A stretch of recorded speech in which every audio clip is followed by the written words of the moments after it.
Everyone treats the Citadel like a clubhouse. Infinite Ricks hiding from the law, infinite Mortys tagging along for the ride, one city built for safety. The Mortys who grew up inside it would describe the place completely differently. One of them spent years planning to burn it down. In this video, we break down how the Citadel actually works. Section 1.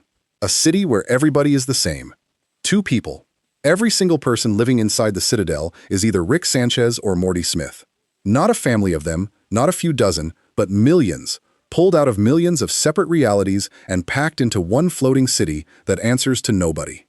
There are Rick barbers and Rick cops and Rick factory workers. There are Morty students, Morty gang members, Morty campaign staffers. The whole place runs on the strange fact that a city built by the smartest man alive still needs somebody to sweep the floors, and the only people available for the job are more copies of him. The Citadel sits in a pocket dimension that does not belong to any single reality. It floats on its own, outside the normal map, which is exactly what makes it useful. A Rick cannot be raided there by a government from one specific universe, because the address does not exist inside any one universe. Getting there works through coordinates. From almost any reality inside a certain slice of the multiverse, a Rick can punch in the right location in space and arrive at the same city that every other Rick arrives at. One destination, infinite doorways leading in. The reason so many Ricks wanted a hiding place in the first place comes down to how much trouble the average Rick generates by simply existing. A Rick tends to collect enemies the way other people collect junk mail. Resistance groups, galactic terrorists, small-time dictators, and most of all the Galactic Federation, the enormous bug-run government that spent years trying to get its hands on a working portal gun. Any one of those groups would happily grab a Rick if it could find one. Spread across infinite realities, a few thousand versions of the same man decided the smart move was to stop hiding alone and start hiding together. That decision created something none of them planned on. Once a few thousand Ricks live in the same place, somebody has to decide what the rules are. Somebody has to decide who gets housing, who gets arrested, who gets to run the school. A group of men who all built their entire identity around refusing to answer to anyone ended up building a city with a government, a police force, a court system, an army, and a school board. The joke sitting at the center of the whole thing is that the Citadel exists because Ricks hate authority, and the Citadel needs authority to exist. There is a second reason for the Citadel that stayed hidden for years, and it has nothing to do with the Federation. Season 5 eventually confirmed that the Citadel was also built to get away from one particular Rick. Rick C-137, the one the show follows, spent years hunting the Rick who murdered his wife Diane and his daughter Beth. He could never find the man, so he worked through the multiverse instead, killing Rick after Rick in the hope that one of them would turn out to be the one he wanted. To the rest of the Ricks, that made C-137 a serial killer targeting their entire species. The Citadel was partly a bunker built to keep him out, which is why the founders wanted him inside it where they could see him. The physical shape of the place tells its own story. The Citadel is a dense vertical city packed under a dome, with towers and elevated walkways, and a skyline that looks like a normal American downtown, right up until the moment somebody points out that every face in the crowd belongs to the same 2 people. There are smaller domed districts attached to the main body, each one sealed off and running its own version of daily life. There are restaurants named after Rick, there are shops selling Morty accessories, there is a school, there is a police department with squad cars. There is an enormous industrial layer underneath everything that most residents never see, and that layer is doing most of the actual work. Zoom in on the streets, and the city fills out with the kind of small businesses any town would have, all of them wearing the same name. There is a coffee shop called Cafe Sanchez, where a Rick can stand outside with a paper cup and wait for a ride to work. There is a corner store called Morty Mart, staffed by a Morty, robbed by other Mortys. There is a garment district, large enough that the Rick who controls it counts as one of the most powerful men in the city. There is a factory turning out packaged snack cookies. There is a school, a police precinct, a nightclub, a farm growing oversized fruit, and a dump. Somebody had to open every one of those businesses, which means somewhere along the way, a version of the smartest man in the universe looked at his options and decided to go into cookies. The population breaks into 2 groups, and the split is not subtle. Ricks make the decisions. Mortys carry the bags. A Rick living on the Citadel gets housing, gets a job, gets to vote once voting eventually shows up, and gets treated as a full member of the society. A Morty gets assigned. That word matters. A Morty on the Citadel is not somebody who moved there. A Morty is somebody who was placed there, matched with a Rick, the way a tool gets matched to a job, and if that pairing fails, the Morty falls straight through the floor of the whole system. The sorting produces some strange results. Not every Rick is a snarling genius with a portal gun and a drinking problem. There is a version called Doofus Rick, gentle and slightly slow, who bakes and gets bullied by every other Rick in the room and ends up becoming close friends with Jerry Smith of all people. There is a Rick who legally changed his name to the scientist formerly known as Rick, a small act of rebellion against the idea that being a Rick is an identity anyone should have to accept. There are Ricks who refuse the whole project on principle and get labeled anti-Rick activists for it. There are Ricks who became cops, teachers, farmers, assembly line workers, and campaign staff. Same face, same brain, wildly different lives, sorted by nothing more than circumstance. Fans got their first real look inside during a Season 1 episode called Close Rick Counters of the Rick Kind, which aired on April 7, 2014. Up to that point, the show had played with the idea of infinite Ricks in small doses, mostly as background jokes about a multiverse where everything exists somewhere. That episode turned the idea into a location. Suddenly there was a skyline. There was a council chamber. There was a bureaucracy with paperwork and procedures and a militia in matching uniforms.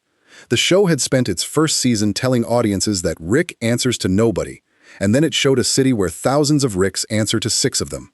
What made that reveal land was how ordinary the city looked once the camera got inside. The Citadel is not a fortress full of laboratories and death rays. It is a working town. Ricks stand in line. Ricks argue about parking. Ricks complain about their jobs. The society did not turn into a paradise of geniuses solving every problem forever, which is what the audience might reasonably expect from a city of Rick Sanchez's. It turned into a slightly worse version of a normal city, because the one thing every Rick shares is a certainty that he should be the one in charge, and a city cannot function when every resident believes that. That problem shapes everything else about how the place runs. In a normal society, people fill different roles because they have different talents.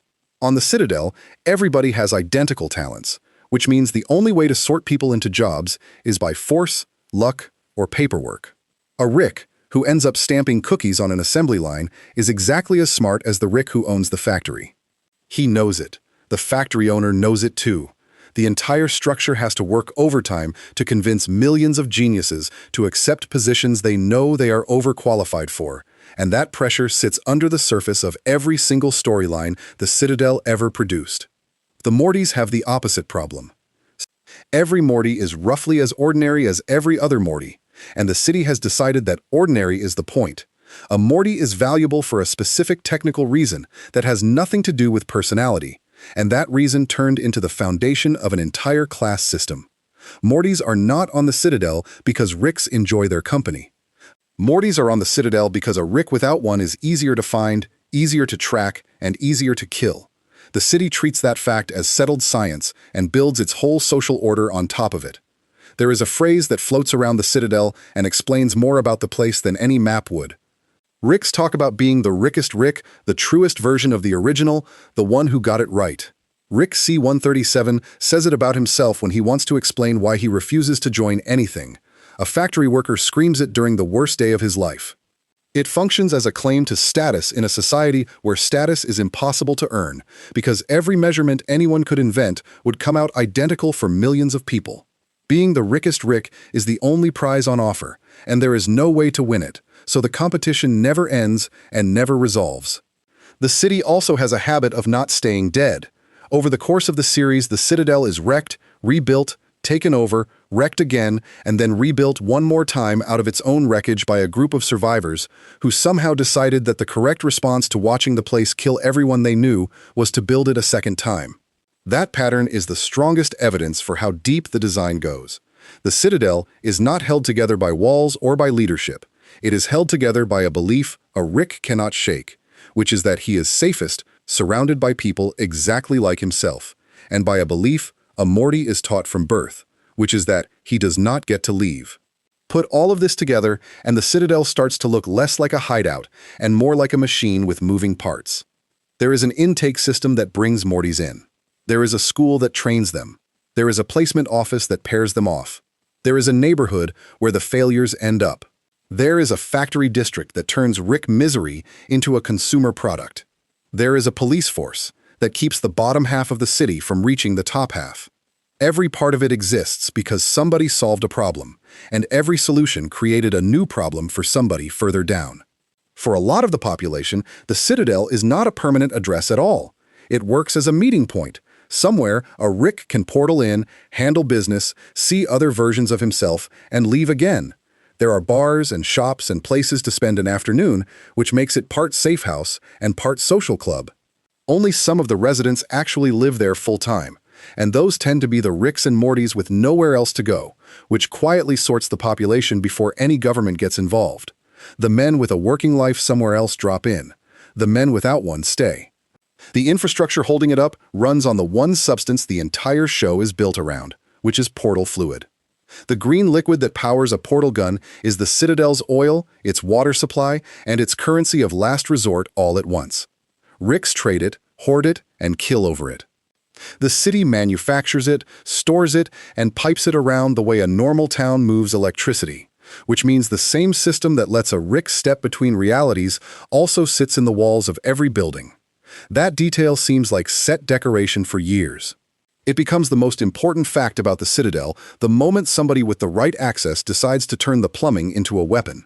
Around that infrastructure grew an entire consumer culture, aimed squarely at Ricks with money. Shops on the Citadel sell accessories for Mortys. Other businesses sell insurance policies on them. There are pamphlets circulating about a prophesied one true Morty, printed in the style of the little religious tracts people hand out on street corners, which suggests that somewhere in this city, a group of Mortys built a faith out of the hope that one of them matters. All of that is treated as normal background noise. Nobody stops to notice that a market for Morty insurance means somebody ran the numbers on how often a Morty gets destroyed and priced it accordingly. None of the residents ever describe it that way out loud. To a Rick standing in line for coffee, the Citadel is just where he lives. To a Morty in a classroom, it is just school. The show almost never lets a character step back and explain the design, which is exactly why the place feels so real. Systems this large are usually invisible to the people inside them. The Citadel only becomes readable when somebody at the bottom stops accepting the story they were told, and by the time that happens, the machine has already been running for years. Before we move on, if you're enjoying this analysis, please consider subscribing. It helps the channel tremendously. A city this size needs somebody sitting at the top of it, signing off on arrests, assigning Mortys, and deciding which Ricks count as citizens and which ones count as problems. 6 Ricks took that job. The way they used it explains almost everything that went wrong later. Section 2. The Council of Ricks and the Rulebook. Nobody voted. For 6 Ricks in dark robes sit behind a raised bench in a chamber built to make everyone standing in front of it feel small. That is the Council of Ricks, the governing body of the Citadel, and for years it was the closest thing the multiverse had to a Supreme Court for a single man.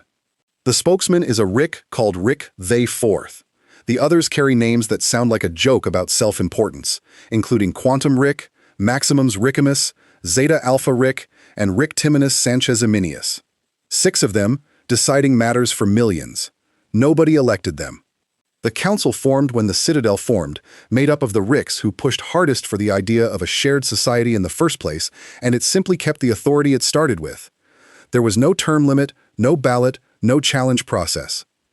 The wider population of Ricks accepted it because the alternative was going back to hiding alone, and because the council mostly left ordinary Ricks alone in their day-to-day lives. As long as a Rick was not stirring up trouble, the government stayed out of his business. That arrangement kept the peace for a long time, and it also meant that the day the council decided to make an example of somebody, there was nothing standing in the way. The council handled several jobs at once. It wrote the laws, investigated crimes, held the trials, delivered the verdicts, and carried out the sentences. Judge, jury, and executioner is usually a figure of speech. Here it was an accurate description of the job posting. A Rick, accused of something serious, would be picked up by Citadel forces, brought before the same 6 men who wrote the rule he supposedly broke, and sentenced by them on the spot. There was no defense attorney because nobody in the room believed a Rick could be fooled by an argument, and no appeal because there was nobody above the council to appeal to. Sentencing had range, and the top of that range was creative in a way only a room full of Ricks could manage. The worst punishment on the books was a device called the Machine of Unspeakable Doom, which swaps a person's conscious and unconscious mind. Everything imagined becomes pointless, and everything known becomes impossible. It is a punishment designed by people who understand exactly how a mind like theirs works, and exactly which lever to pull to break it. No pain, no blood, no execution chamber, just a machine that takes the one thing every Rick actually values, which is his own head, and turns it inside out. The Council also controlled the single most important resource in the entire society, which is Mortis. When a Rick lost his Morty, the Council supplied a replacement. When a Rick came from a timeline where Morty was never born, the Council could pull a spare from a timeline where Rick died. That is the quiet part of the arrangement that explains why so many Ricks tolerated a government they claimed to despise. The Council was not just a court, it was the distribution center. Cross the Council badly enough, and a Rick might find himself walking around the multiverse with no cover at all. Underneath the robes and the doom machines, the Council ran on paperwork, and the paperwork is where the whole worldview shows through most clearly. When the Council eventually admitted it had convicted the wrong Rick, the apology came with a ticket. Not compensation, not a public correction, not an investigation into how the evidence got faked. A ticket making the wronged Rick eligible for a free replacement Morty, in the event that his current one gets injured or killed. That is the settlement package for a wrongful conviction in the eyes of the people running this city. A coupon for a child. Enforcement came through the Citadel militia, an armed force made up almost entirely of Ricks, with a handful of Mortys serving alongside them. Uniformed Rick soldiers show up throughout the series to secure crime scenes, escort prisoners, and round up loose Mortys. There is a detail about that militia the show mentions without comment. Some of those soldiers are Mortys. A handful of them serve in uniform alongside the Ricks, carrying weapons for the same government that classifies their entire kind as equipment, and others work as assistants inside the Council's operation. Nobody in the chamber seems to notice the contradiction. A city that built its whole social order on the idea that a Morty cannot be trusted to think still hands some of them a rifle and a post, because the work needs doing and there are only two kinds of people available to do it. Above the regular militia sits a small special forces unit called SEAL Team Ricks, a 5-man squad handed the missions the Council considers too sensitive for anyone else. They are the closest thing the Citadel has to a black bag operation, and their existence says the Council was already comfortable with the idea of killing its own citizens long before anybody outside the chamber found out about it. The Council also handled something close to foreign policy, and its instincts there were exactly as ruthless as its instincts at home. When the Galactic Federation captured Rick C-137 and started digging around inside his head for the secret of the portal gun, the Council did not organize a rescue. It ordered an assassination. The reasoning was simple and cold. A living Rick in Federation custody is a leak, and a leak eventually leads the bugs to the Citadel. SEAL Team Ricks got the assignment to go into a Federation prison and put a bullet in one of their own citizens to protect the address of the city. That decision, more than any speech in the Council chamber, defines what the Council actually valued. The thing that keeps the whole arrangement from looking like a straightforward dictatorship is that joining was optional. Nobody drafts a Rick. Plenty of them never went anywhere near the place, stayed in their own realities, ran their own garages, and lived out their lives without ever registering with anybody. The Citadel only ever governed the Ricks who showed up and stayed, which means every rule it enforced was one those residents accepted in exchange for the safety of a crowd. That detail makes the society harder to dismiss and harder to defend at the same time. Millions of men who could have walked away at any point looked at a government run by 6 versions of themselves, weighed against being alone in a hostile multiverse, and decided the government was the better deal. Dissent existed, but it was thin, and it was punished by being ignored rather than crushed. Ricks who objected to the entire idea of a Rick government were known as anti-Rick activists, a label that carried the same flavor as being called a crank. Their numbers were never large, partly because the Citadel offered real benefits, and partly because a Rick who wants to argue politics with another Rick has already lost the argument by agreeing to have it. The most visible of them, the one who renamed himself the scientist formerly known as Rick, ended up dead. When his name comes up during the murder investigation as a possible suspect, the answer from the bench is that he cannot be questioned because he is one of the bodies.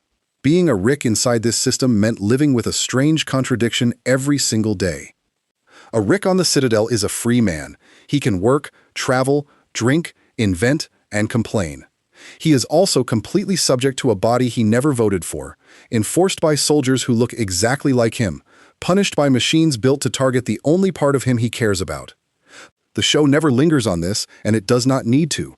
Every scene inside that chamber does the work on its own, because the audience is watching a man argue with 5 other versions of himself and lose. The council's blind spot was structural and permanent. 6 Ricks running a city of Ricks are only capable of imagining threats that a Rick would come up with. Every security system, every surveillance method, every screening process on the Citadel is designed to catch a scheming genius.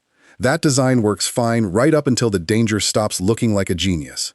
The council spent years watching for the next clever Rick with a plan and never once seriously considered that the most dangerous person in the city might be standing quietly behind one of them wearing a yellow shirt. Below the council sat a second layer that almost nobody knew existed. The Shadow Council of Ricks, sometimes called the Brotherhood, was a group of 9 Ricks who actually held the real power in the city. They predated the public council entirely, which means the visible government in the robes was operating on top of an older and quieter arrangement the whole time. The Shadow Council was made up of Ricks who owned the Citadel's major businesses. The men who ran the factories and the garment trade and the large industrial concerns keeping the lights on.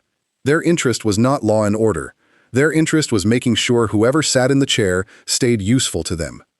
That 2-layer structure explains a lot about how the Citadel actually functioned as opposed to how it appeared to function.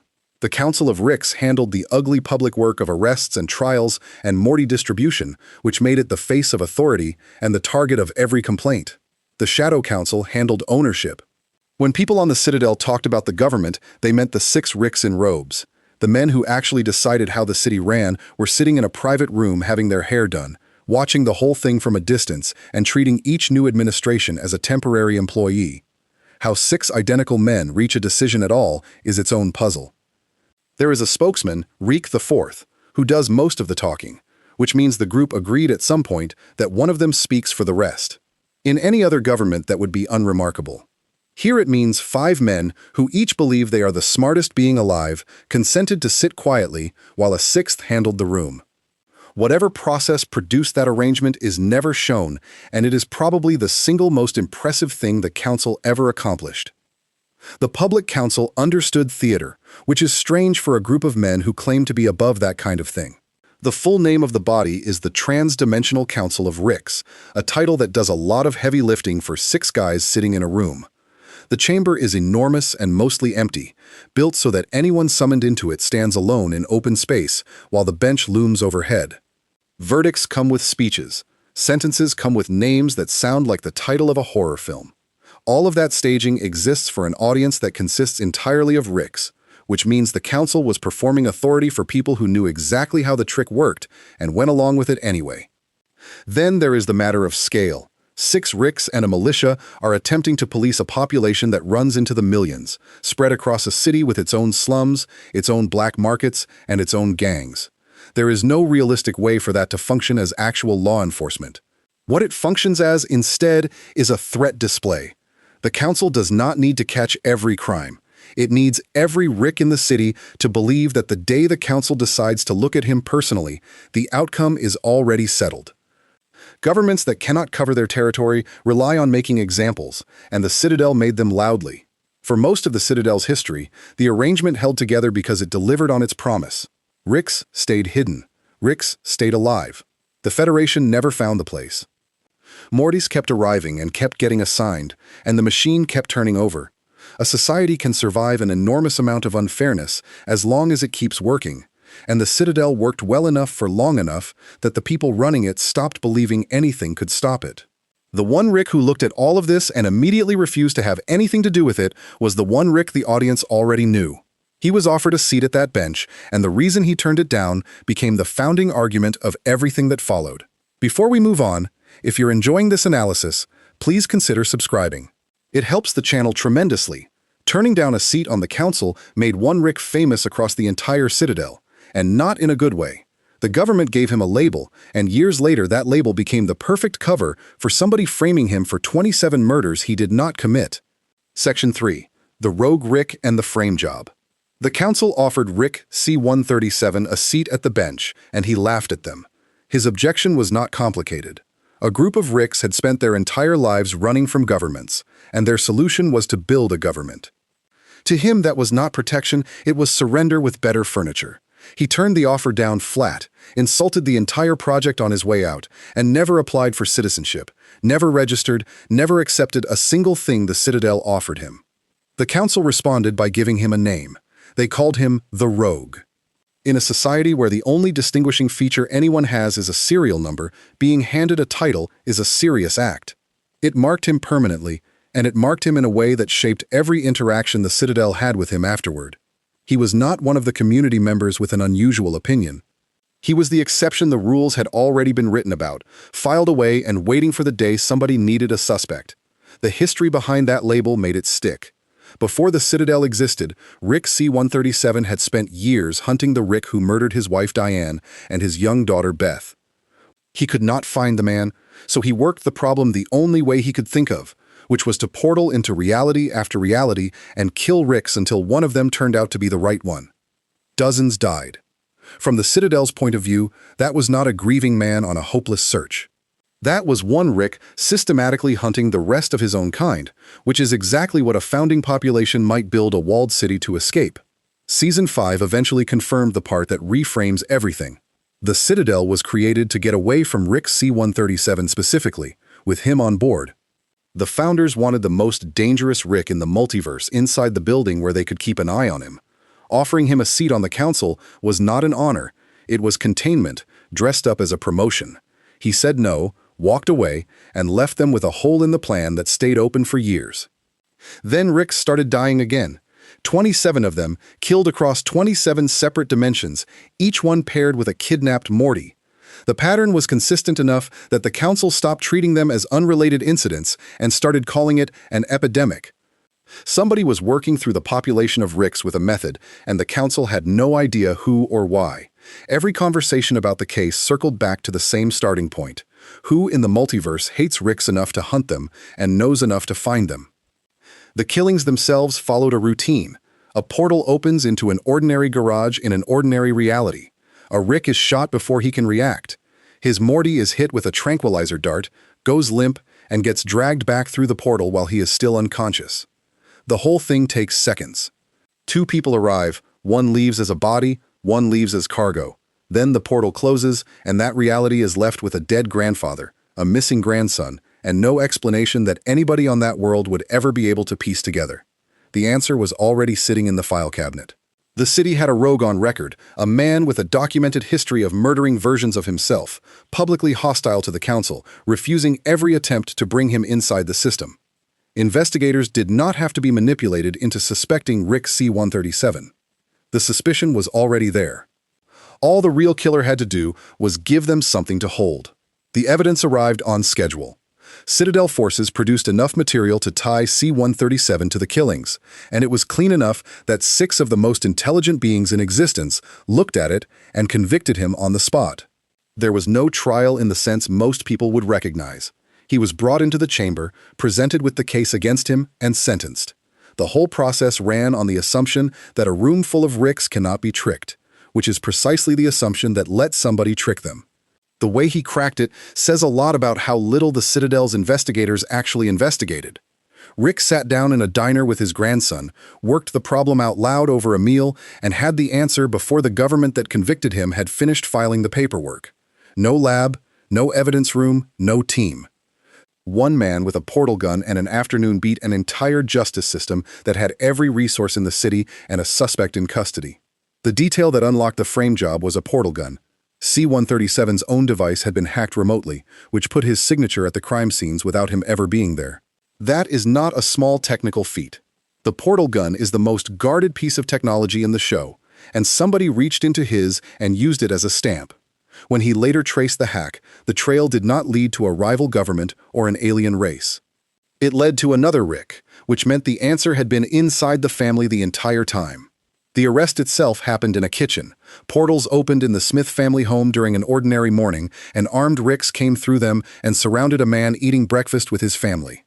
His daughter watched. His grandchildren watched. Jerry, who has spent his entire life being told he is not important, stood in his own house, while a dozen versions of his father-in-law ignored him completely and took the only one who mattered.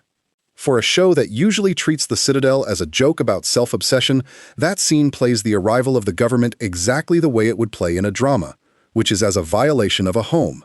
The verdict came down before anyone in the room had heard a defense, because the format did not include one. A Rick stood in an open chamber, the case was read at him, and the sentence followed.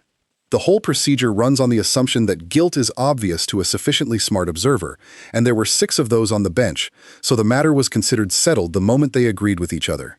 Escaping the Citadel required his Morty.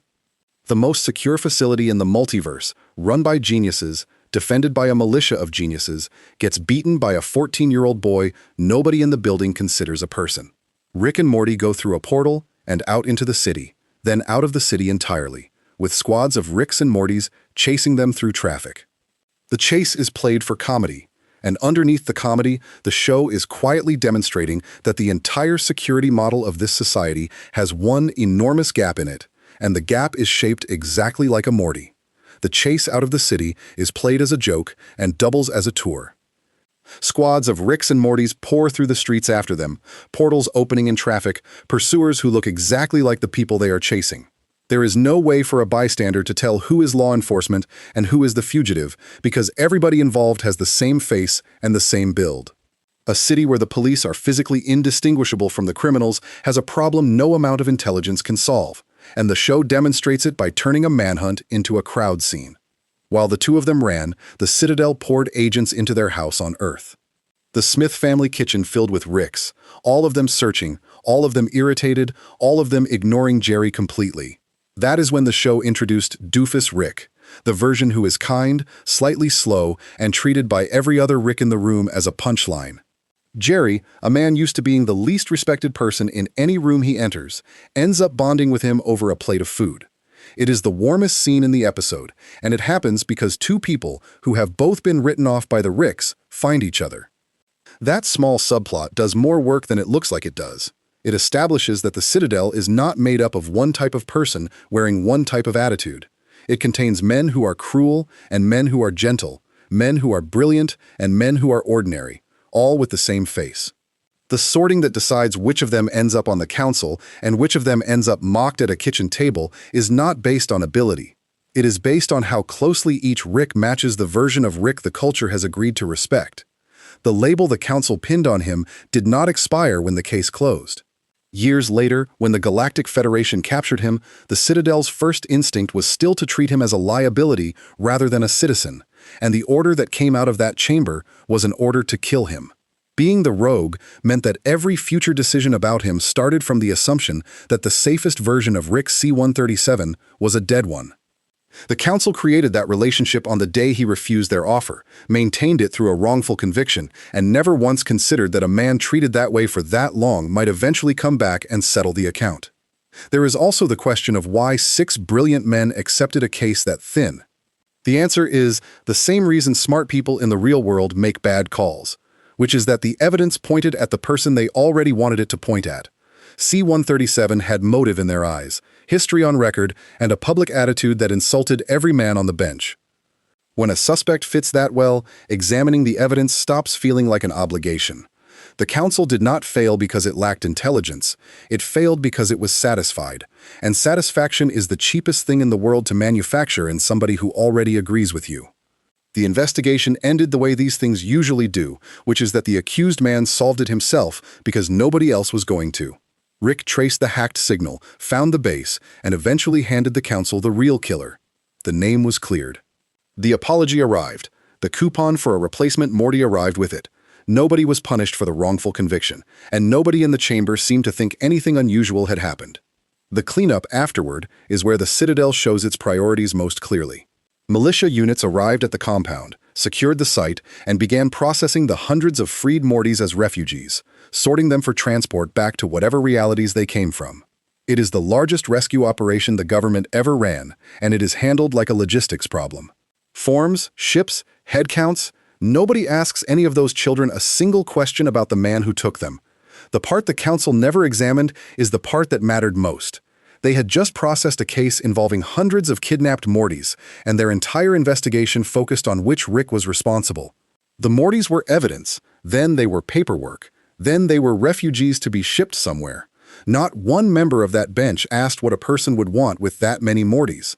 The question never occurred to them, because in their model of the world, a Morty is equipment, and nobody investigates the motive of a wrench. That blind spot was the real security hole in the Citadel, bigger than any wall or any weapon.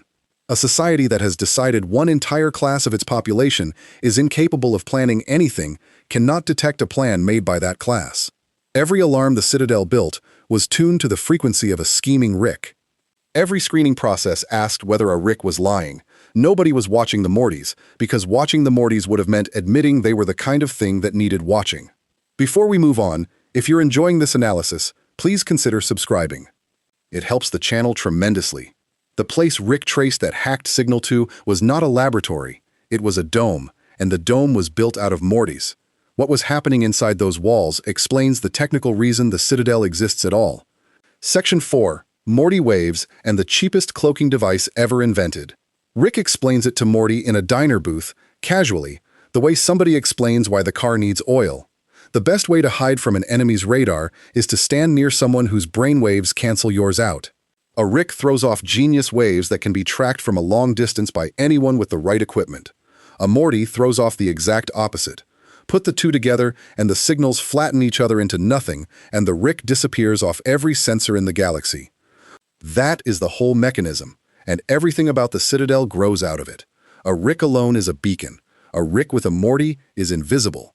It explains why thousands of Ricks across thousands of realities all happen to be dragging the same grandson along on adventures that are obviously too dangerous for a 14-year-old.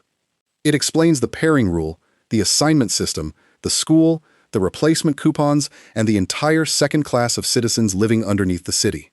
The most important social structure in the multiverse rests on a piece of physics that would fit on an index card.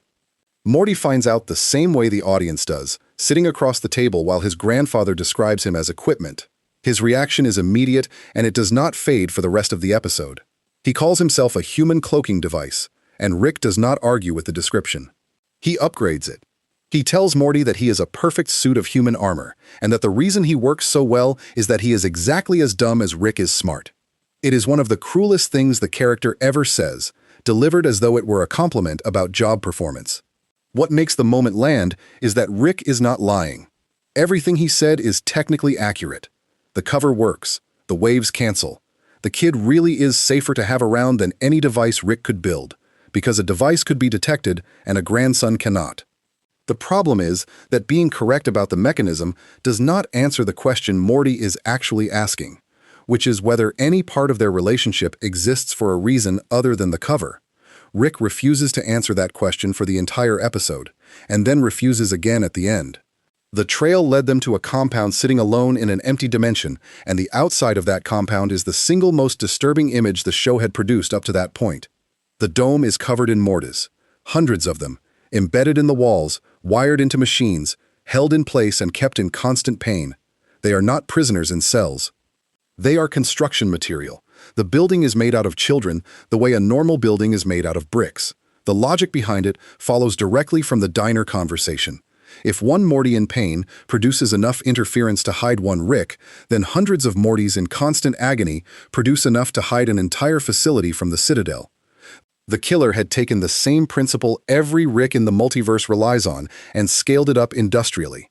Nothing about the design is a break from Citadel thinking. It is Citadel thinking taken to its logical end by somebody who never once considered stopping. Rick's reaction to the dome is the detail that stings. He barely reacts. Morty is horrified, physically sick at the sight of it, and Rick treats the whole thing as a technical problem to be walked past on the way to the door. He is not pretending. Within the framework he has accepted his entire life, hundreds of Mortys wired into a wall is a design choice he might criticize on efficiency grounds. That gap between the two of them, standing in front of the same building and seeing completely different objects, is the emotional core of the episode. Inside, they get caught almost immediately. The Rick behind the operation captures both of them, locks Morty in with the rest of the prisoners, and straps C-137 into a machine designed to download his memories before killing him. Rick assumes the pitch is coming. Some offer to team up and take over the Citadel together, because that is the kind of thing a Rick would want. There is no pitch. The plan was always to empty his head and throw the rest away. While the machine runs, it plays his memories back on a screen, and one of them stops him. It is a memory of Morty as a baby, small and reaching up toward him. Rick, strapped to a table with his brain being drained, starts to cry. The show gives the audience that image and then never mentions it again. Morty never learns it happened. Whatever the honest answer to his question was, it lived in that shot, and the person who needed to see it was locked in a cell on the other side of the building. There is a detail about the killer that only surfaces later and recolors every scene he appears in. At one point during the operation, he tried to kill himself, and the cybernetic implants wired into his body would not let him do it. They stopped the attempt and reported it to the person holding the controller. He was not a villain enjoying his work. He was a corpse being driven, aware enough to want out and too thoroughly owned to manage it, and the punishment for trying was being switched off. Morty got out of that cell by doing the one thing the entire system was built to prevent, which is organizing. He stood in front of a crowd of terrified alternate versions of himself and convinced them to move together. The dome that had held them for who knows how long fell apart in a matter of minutes because it was designed around the assumption that a Morty is a component rather than a person, and components do not coordinate. Hundreds of children walked out of the walls and took the building apart from the inside. Getting them to move was not simple, and the show does not pretend otherwise. The Mortys in that room were frightened, hesitant, and used to being told what happens to a Morty who steps out of line. Some of them argued. Some of them wanted to wait. What broke the deadlock was one Morty pointing out that there were hundreds of them and only one man on the other side of the door, which is a piece of math that any of them could have done at any point during their captivity, and none of them had. Fear does that. It makes obvious things invisible. That moment says more about the Citadel than any speech in the series. The city's control over its Morty population has never depended on walls or weapons. It depends on Mortys believing the story they have been told about themselves. As long as each Morty is convinced he is a component, the arrangement runs on its own, with almost no enforcement required. The instant a Morty stops believing it, several hundred of them can dismantle a fortress in an afternoon, and the government has no plan for that, because the government never wrote one. The belief holding all of this together comes down to one small leap. The cloaking rule is a piece of physics. It says a Morty's brainwaves cancel a Rick's. It does not say a Morty is stupid, or worthless, or incapable of learning, or better off assigned to somebody. The Citadel took a technical fact and stretched it into a moral system, then built a school, a placement office, a police force, and a slum on top of it. Every part of the class structure comes back to somebody deciding that being useful in one specific way is the same thing as being useful only in that way. He reached the machine and freed his grandfather, and then he said the one thing that actually landed on him. He told Rick that he was lucky he was not a Rick, because a Rick would have left him there. Rick's entire response is 2 words acknowledging the point. No apology, no argument, no correction. The kid was right, and both of them knew it. The machine strapped to Rick deserves a second look too. It was not built to kill him, it was built to copy him, to pull the contents of his head out and store them, and the killing was scheduled for afterward as cleanup. Somebody wanted what Rick C-137 knew badly enough to construct a facility around getting it. At the time, it reads as a generic mad science trap. It turns out to be the first move in a plan that took the show 4 more seasons to finish explaining. The Citadel arrived afterward to handle the cleanup, and this is where the episode reveals what actually happened. Soldier Ricks, examining the body of the killer, discovered that he was not a person at all. He was a mindless cyborg, hollowed out and operated by remote control.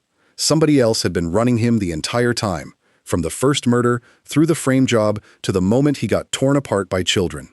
The camera then follows the rescued Mortys as they board refugee ships bound for the Citadel, and one of them stops. He reaches up, pulls the eye patch off his face, drops it on the ground, and crushes it under his shoe. The eye patch was the controller. This Morty had been operating the killer Rick the way a Rick operates a Morty, using him as a face and a set of hands, and now that the operation was finished, he was throwing the tool away and walking into the crowd. That single motion rewrites the entire episode on a second viewing. The murders were his. The kidnappings were his. The dome full of tortured Mortys was built by a Morty who understood exactly what the Citadel believed about his kind and used that belief as camouflage. And the ending is not an escape. It is an arrival. The refugee ships are going to the Citadel, which means the person who orchestrated all of it just walked through the front gate of the most secure city in the multiverse, processed by the government as a rescue case, filed as one more anonymous Morty in need of placement. Back on the Citadel, the two of them walked out of the building with the case closed, and Morty made one last attempt to get something honest out of his grandfather. He had just saved the man's life and dismantled a fortress by himself, and he wanted an acknowledgement that he was more than a piece of hardware. Rick refused to give it in those terms. What he offered instead was a sideways version of the same thing. He said that the Rickest Rick would obviously have the Mortiest Morty, which manages to be both a compliment and a restatement of the exact hierarchy Morty was objecting to. The kid took it, because it was the only thing on the table. That exchange is the Citadel in miniature. Even the one Rick who rejects the entire society still thinks in its vocabulary. He measures his grandson against every other Morty in the multiverse and grades him at the top of the scale, which is generous by the standards of the city and still leaves Morty as an item being ranked. Nobody in this world, not the council, not the rogue, not the man crying at a memory of a baby, can find a way to describe a Morty that does not involve his usefulness to a Rick. There is one more layer worth pulling on.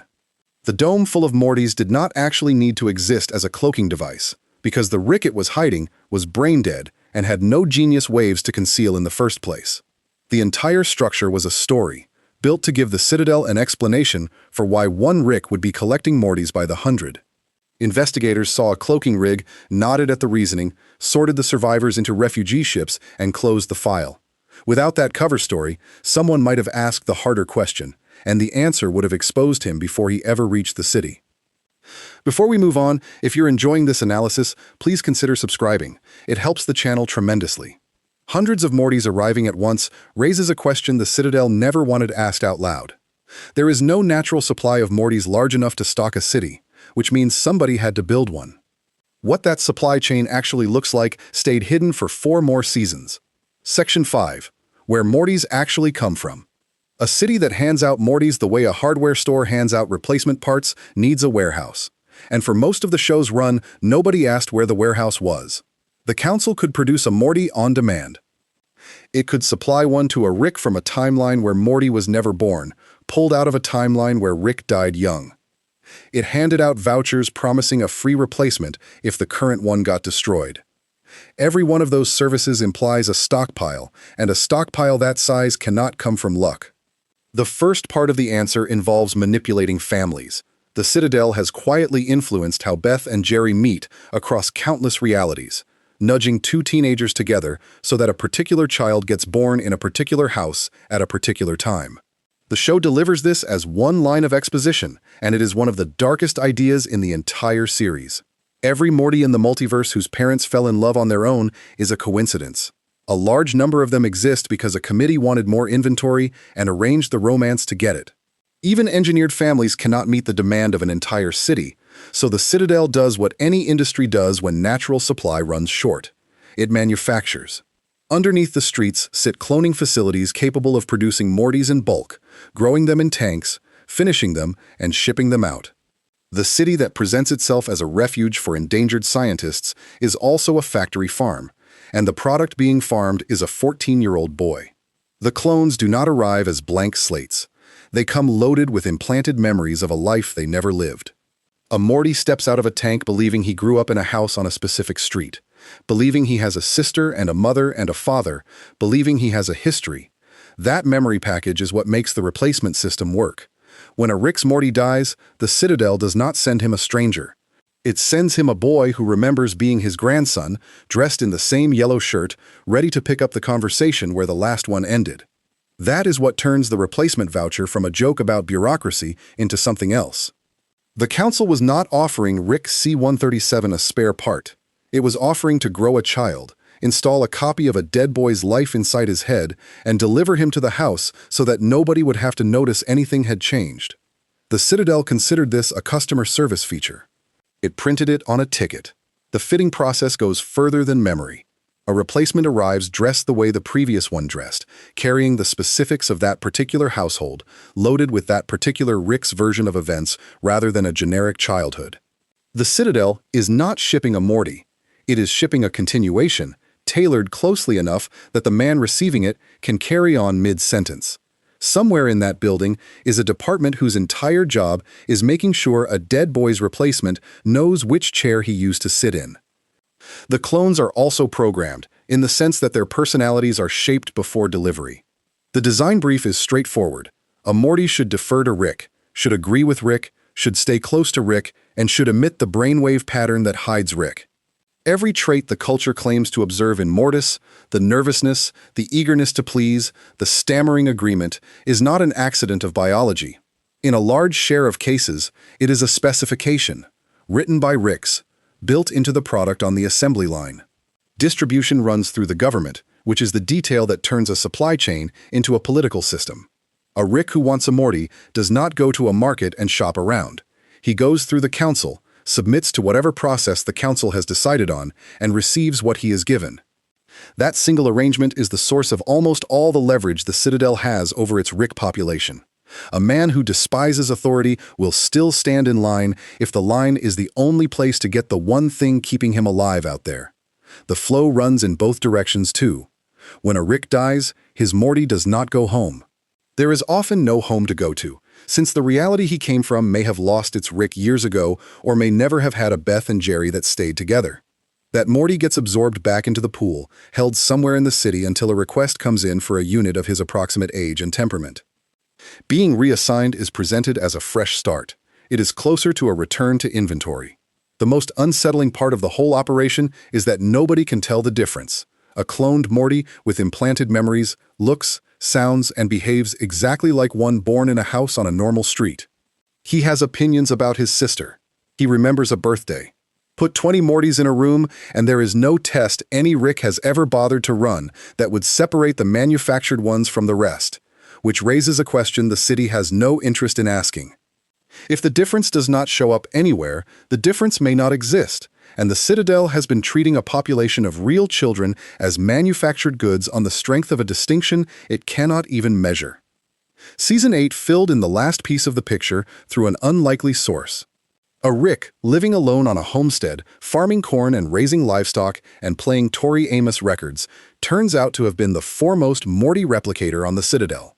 The enormous tank sitting in his house is not farm equipment. It is a cloning rig, and he is the man who ran the operation.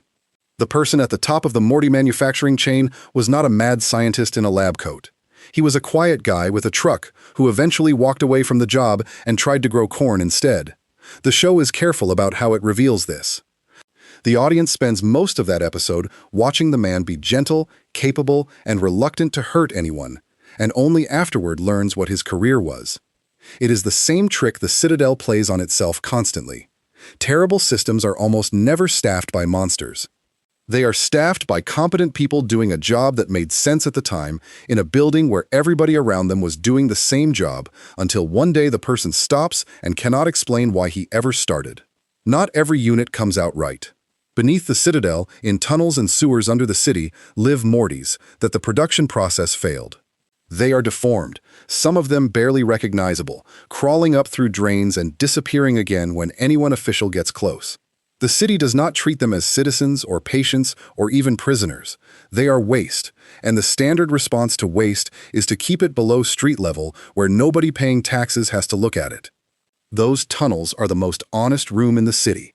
Everything the Citadel says about itself falls apart in front of a population of malformed children living in its plumbing, because there is no version of the cloaking device argument that explains them. They are not useful. They cannot hide a Rick.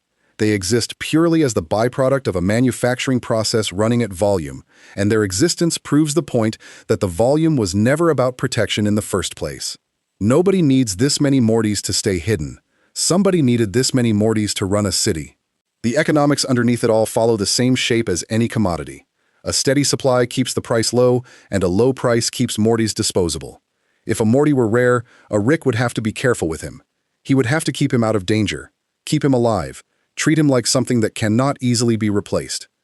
Instead, the Citadel guaranteed that the shelves would always be stocked, and the entire culture of casual Morty disposal grew directly out of that guarantee. A Rick can lose a Morty on a Tuesday and have another by Thursday. There is a detail in the replacement system that the show never says out loud and does not need to. A Rick who receives a new Morty takes him home, and the household he takes him to already contains a Beth and a Jerry who have no idea any of this exists. Those parents get a son back who remembers his own childhood, answers to his own name, and has no memory of a tank. Whatever the Citadel is doing to Mortys, it is also quietly doing it to every family on the other end of the delivery, and not one of them was ever told.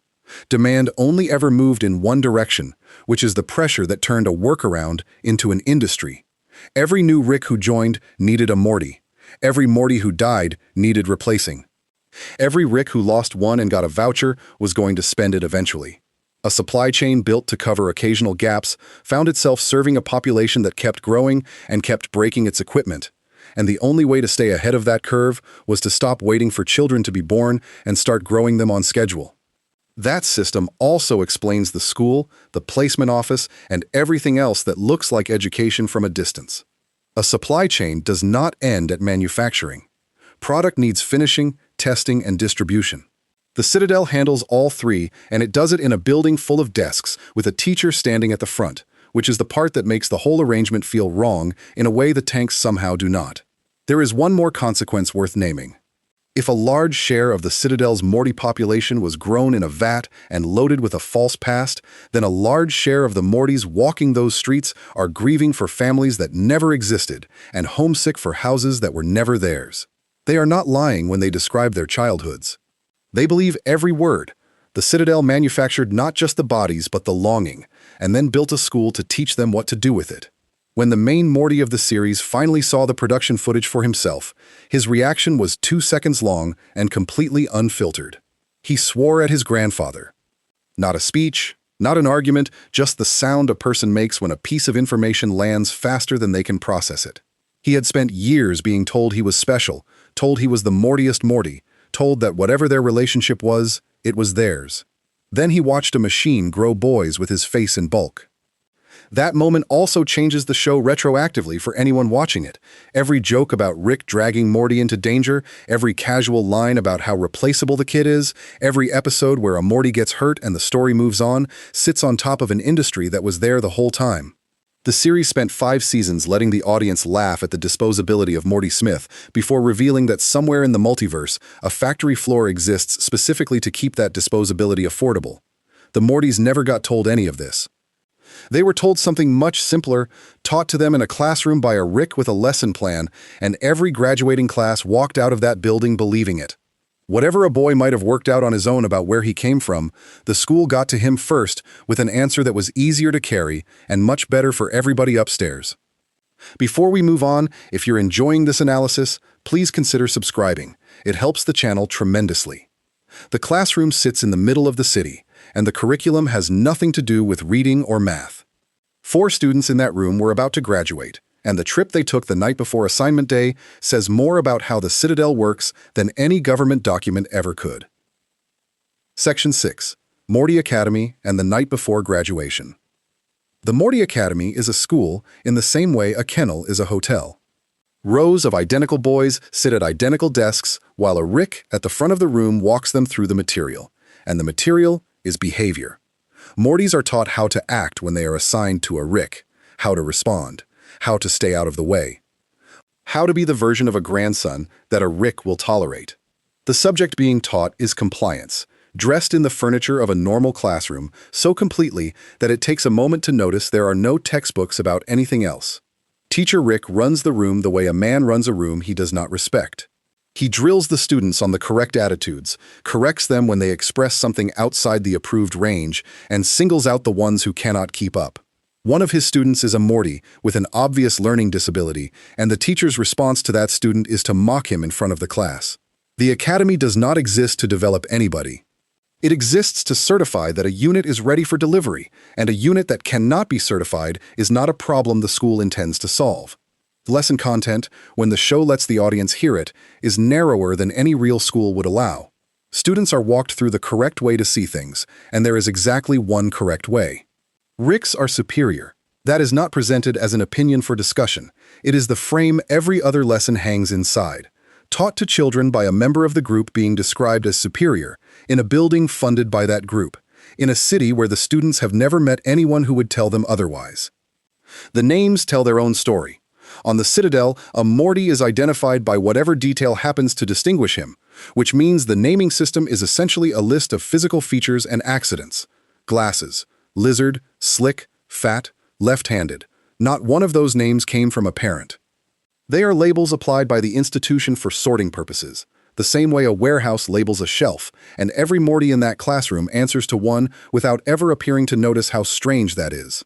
Teaching is not a prestigious job for a Rick, and that shapes the room more than anything in the curriculum. The men running the academy are Ricks, who ended up in a classroom rather than a laboratory, a council seat, or a boardroom, which in this city counts as a failure. Handing a frustrated man authority over children he has been told are beneath him produces exactly what anyone would expect. The cruelty in that building is not policy handed down from above. It is what a disappointed adult does with the only power he has left. Graduation day is placement day. Once a class finishes its training, each Morty is assigned to a Rick and shipped out. There is no application process, no matching of interests, no consideration of where a particular boy might do well. The Citadel decides, and the assignment is permanent until the Rick dies, the Morty dies, or the pairing fails badly enough to end. Everything the students have been taught points at that one morning, and the morning arrives with an announcement rather than a ceremony. What the students are actually rehearsing is a performance. The skill being graded is not knowledge, it is the ability to be the specific kind of grandson a Rick will put up with, which means practicing reactions, tone, and how much to say. A boy who is naturally quiet has to learn to be the right amount of quiet. A boy who asks questions has to learn which questions get a man annoyed. By the end of the course, whatever any of them was like before, they can all produce the same behavior on request, and that uniformity is the product the school exists to deliver. Failing to graduate does not mean repeating a year. A Morty who does not get placed ends up in Mortytown, and every student in that classroom knows it. The threat sits underneath the entire curriculum without ever needing to be stated as a rule. Be good enough to be wanted, or fall through the floor of the city and land in the neighborhood where the unwanted ones live. That is the deal on offer to a 14-year-old boy who never asked to be here. The room also contains students the system has no plan for. One of the Mortys in that class has an obvious learning disability, and the teacher's response is to use him as a punchline in front of everyone else. There is no support, no adjustment, no separate track. A school built purely to certify units for delivery has nothing to offer a boy who cannot be certified, so it processes him alongside everyone else and lets the humiliation do the sorting. The night before assignment day, 4 of them decided to do something with the last hours they had together. Their names, in the way the Citadel names Mortys, come from whatever detail makes each one distinguishable in a room where everybody has the same face. There is Glasses Morty. There is a heavier Morty who carries a panini maker around with him. There is Lizard Morty, whose previous Rick fused him with a lizard and then apparently moved on. And there is Slick Morty, the one who talks like a kid who stopped expecting anything years ago. Their plan was to find the wishing portal. The story circulating among Mortys says there is a portal somewhere in the city that grants a wish, as long as the person making it gives up something that really matters to them. Nobody in the group has seen it. The evidence for it is a chain of second-hand accounts, a Morty who knew a Rick whose Morty went there, which is exactly the shape of every myth that has ever spread through a population with no access to information and no reason to trust the official version of anything. The journey there is small and human in a way the Citadel usually does not allow. They walk, they try to steal oversized fruit from a farm and get chased off by the Rick who owns it. They camp out and argue about whether the portal is real. Glasses Morty says it is a myth. The others push back. For a few hours, 4 boys who have spent their lives being processed get to do something nobody assigned them, and the show lets that breathe instead of rushing to the joke. Around the fire, Slick explains himself. He says the wishing portal is probably just a place where broken dreams get dumped. When the others ask why he is like this, he tells them the truth, which is that a previous Rick implanted a trauma chip in him. His entire outlook, the flatness in his voice, the certainty that nothing improves, was installed by an adult as a modification. one of his friends tells him that the chip is not all he is. It is the kindest thing anybody says to anybody in the whole episode. The walk out there matters more than the destination does. These are boys who have spent their whole lives being moved from place to place by other people, and for one night, they pick a direction and go. They argue about whether the thing they are walking toward is real. They get chased off a farm. They sit around and talk the way kids talk when they know the group is about to break up for good. Nothing in the Citadel was designed to allow that, and it happens anyway. In the gap between the last day of school and the morning everything gets decided for them. They reach the portal the next day, and it looks like a myth should look. A vast chamber, a giant green shaft going down into the dark, industrial pipes overhead. Each of them steps up and gives something away. The panini maker goes in, along with a wish for 1,000,000 sandwiches and an acknowledgement of the irony. A necklace goes in, small, silly things, offered up with the seriousness of kids who have never had much to offer. Then Slick steps forward. He tells them that Morty wishes never come true, not on the Citadel, and that this is exactly why he is wishing for life here to change. The only thing he owns that is important enough to give away is himself. He jumps in. The next shot shows the other end of the portal, and it is a garbage dump. There is no magic. There is no wish granting. The wishing portal is where the Citadel throws its trash, and a boy who wanted the city to be different has just been added to the pile along with a panini maker and everything else the Mortys of this city considered precious enough to sacrifice. His friends walk back to the academy afterward, and they arrive to find it closed. The school has shut down. They decide, in the way grieving kids will, that this must be the wish coming true, that Slick paid for it, and the change is starting. The audience knows better. The academy closed because the political situation in the city was changing, for reasons that had nothing to do with 4 boys and a garbage chute. The wish is a coincidence they will believe in for the rest of their lives.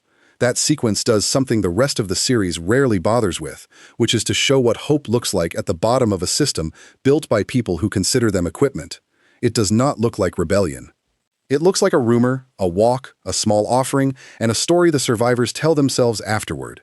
The Citadel never had to suppress the wishing portal myth or ban the pilgrimage, because a myth that ends in a dump is doing the government's work for free. The 3 survivors get left in a much worse spot than the episode lets on, because it quietly leaves them in a much worse position than it started them in. They went to the portal the night before assignment day. They came back to a closed school, which means no graduation and no placement. By the rules everybody in that classroom understood, 3 Mortys who do not get assigned end up in the same neighborhood they spent the whole night joking nervously about. Their friend gave up his life for a change that arrived as a coincidence, and the change dropped them straight into the outcome they were most afraid of. There is also the question of what Slick was actually right about. He said Morty wishes never come true on the Citadel, and then he was proven correct in the most literal possible way, since his own wish landed in a trash chute. He also said the portal was probably a place where broken dreams get dumped. He was correct about that too. The saddest reading of the whole sequence is that the most clear-eyed person in the group was the one carrying a chip installed by an adult to make him miserable, and being miserable turned out to be the only accurate way to see the city he lived in. The closed academy also raises a practical point about how the machine handles disruption. Shutting the school does not stop the supply of Mortys, because the supply was never coming from the school. The academy was the finishing step, and the city was fully capable of continuing without it. The kids in that class experienced the closure as the end of the world. From above street level, it was a line item. Before we move on, if you're enjoying this analysis, please consider subscribing.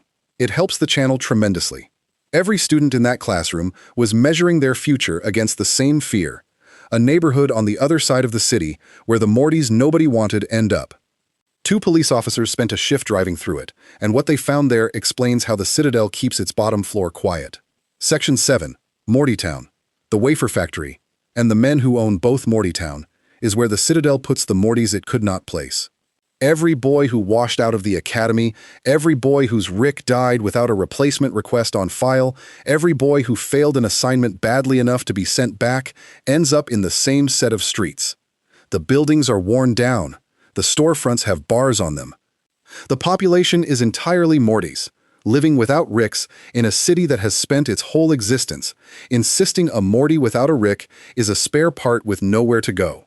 The city's word for them is Rickless, and the label functions the way these labels always function. It defines an entire group by an absence.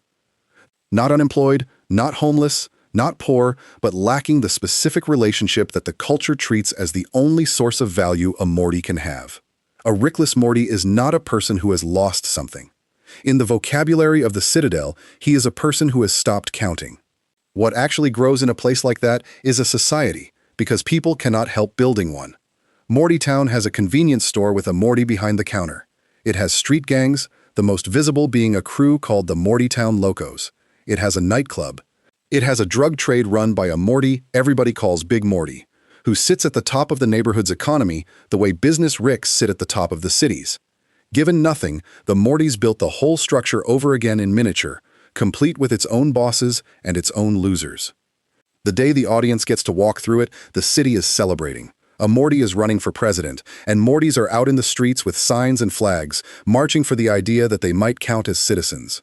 Standing outside a cafe with a paper cup, in a fresh uniform on his first day, is a rookie Rick who joined the police force. He watches the parade go by looking like a man who believes he is about to do something useful. The march itself is a brand new thing for the Citadel. For the entire history of the city, Mortis had no politics, because a population defined as equipment does not get a movement. Then one candidate started talking about them as citizens, and the streets filled with kids carrying signs. Nothing about the rally is threatening. It is a parade. What makes it significant is that a group the government had never once needed to consider was suddenly visible in numbers, in daylight, with an opinion. His partner pulls up and nearly runs over a group of celebrating Mortys on the way to the curb. That partner is a Morty, which is unusual enough on its own, and within about 30 seconds, he is shouting slurs at the marchers and tasering any Morty who gets close to the car. A Morty cop, in a Citadel uniform, referring to his own kind as yellow shirts. The show does not underline it. It simply lets the rookie sit in the passenger seat with his mouth open. The pairing is a deliberate flip of a familiar setup. In the standard version of this story, the corrupt veteran teaching the naive rookie how the world really works is the one from the group in power, and the rookie is the outsider. Here the veteran is a Morty and the rookie is a Rick, which scrambles every assumption an audience brings to the scene. It also makes a point about the Citadel that no dialogue could make as efficiently. The system does not need Ricks to enforce contempt for Mortys. It has trained Mortys who will do it for less money. Their shift takes them into Mortytown on a robbery call. The store manager describes the robbers as 4 normal-looking Mortys, which is useless as a description and also the funniest line in the sequence, because it is the only description available. The rookie tries to work the case by the book, asking questions, taking the neighborhood seriously. His partner works it the way the neighborhood expects, leaning on kids, using the fact that he shares a face with them to get closer before he pushes. Things escalate at a building the locos are using.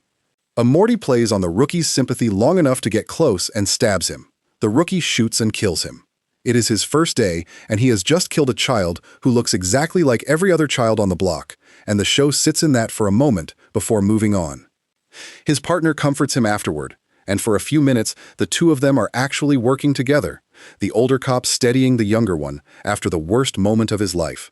Then the veteran walks over and blows up the building with the arrested gang members still inside it. No trial, no transport, no paperwork. He does it in front of his partner, as a lesson, the same way a mentor demonstrates a technique. Everything about the scene says this is not the first time. The Citadel's police force in Mortytown is not investigating crime. It is managing a population, and the tools it uses are whatever gets the shift finished. The two of them end the night at a club, sitting across from Big Morty, who slides an envelope across the table. The veteran has been taking that money for a long time. The rookie refuses it. That refusal is the entire episode's argument compressed into one gesture, because the whole system depends on everybody eventually taking the envelope, and one uniformed Rick who will not take it becomes an unsolvable problem for everyone in the room.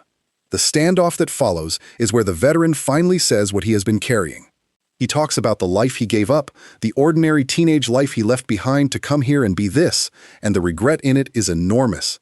He is a middle-aged man in a child's body who traded whatever he was for a badge in a city that was never going to respect him for having it. Then he shoots Big Morty, turns the gun on his partner, and the rookie kills him. The last image of that storyline is the rookie sitting on the ground surrendering as backup arrives, saying quietly that Ricks destroy Mortys. He came into the job believing he could be one of the good ones. Within a single shift, he shot a kid in self-defense, watched his partner murder prisoners, refused a bribe, and killed the only other cop in the car. The system did not corrupt him. It simply used him, wrung him out, and left him sitting in the street with an accurate summary of what he had learned. The veteran cop is the most efficient piece of character writing in the whole episode, because everything wrong with him was manufactured by the city he works for. He grew up hearing that Mortys are lesser. He took a job enforcing that idea. Every cruel thing he does across that shift is him agreeing with the government about what he is.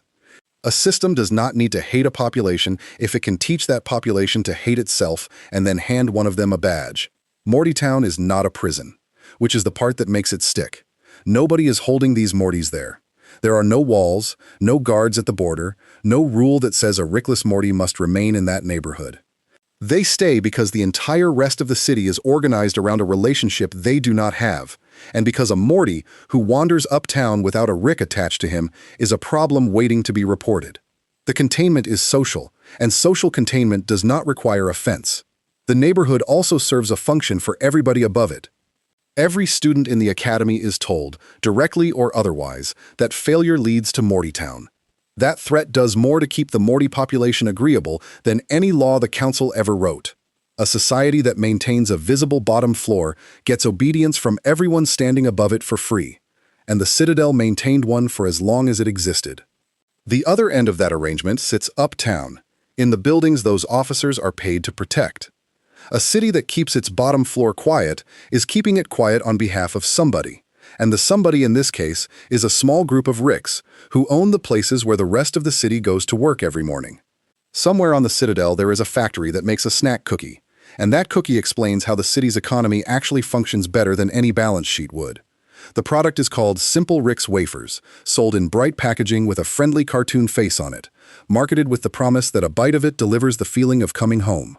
The advertising leans hard on comfort and nostalgia, the way real snack advertising does, and the campaign is honest in a way the people who made it did not intend.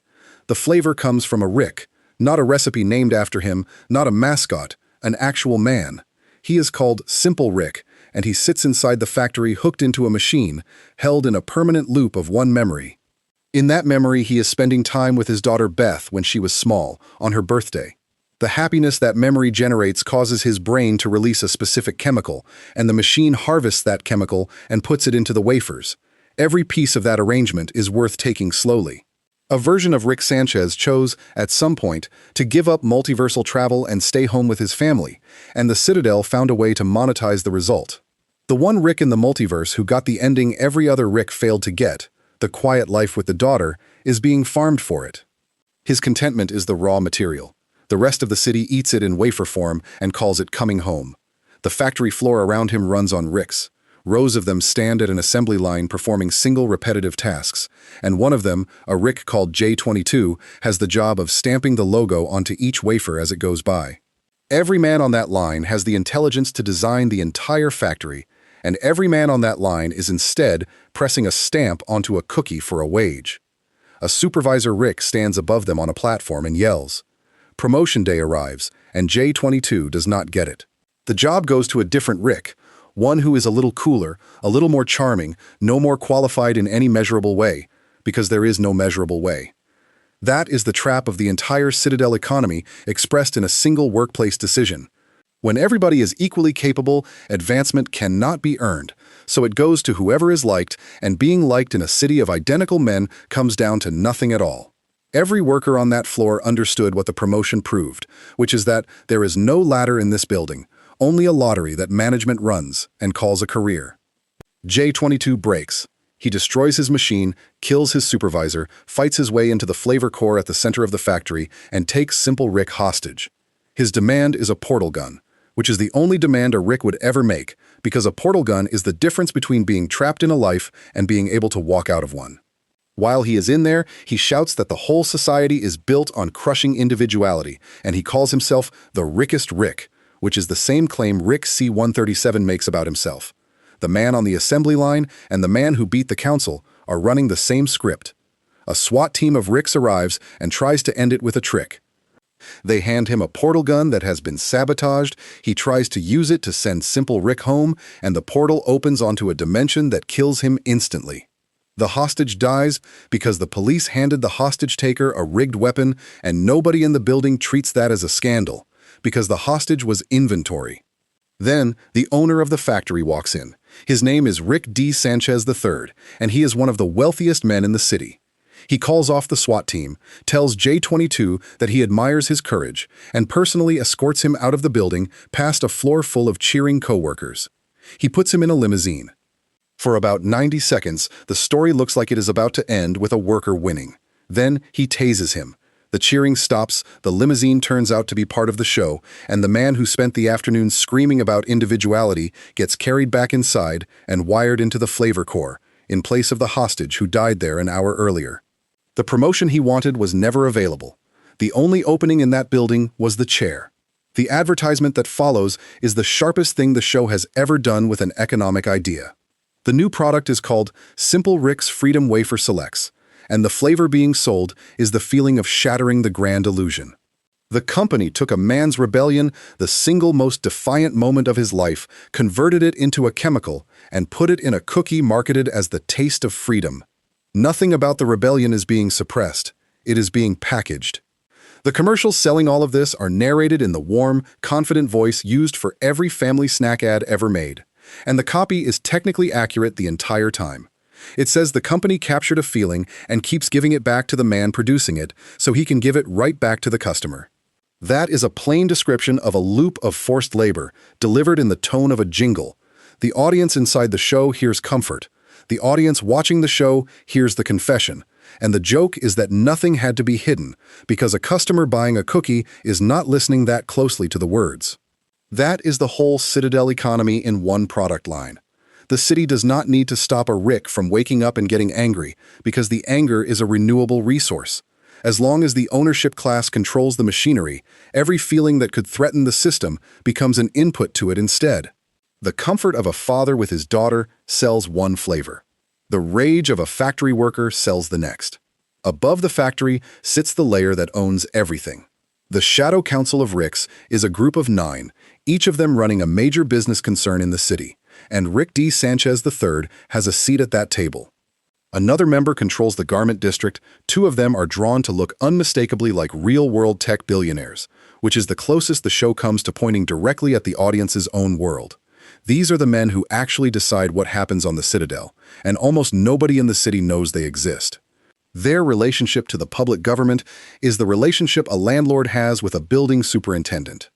The Council of Ricks handled arrests, trials, and Morty distribution, which kept it visible and kept it blamed. The Shadow Council handled ownership, which kept it invisible and kept it paid. When a new leader eventually takes power, one of these men explains the arrangement to his face without much concern, telling him that whoever sits in the chair, the council keeps control, and the new administration will answer to them rather than the other way around. That is the part of the Citadel that never fit in the founding story. A city built as a shelter from oppressive governments developed a wafer industry powered by human suffering.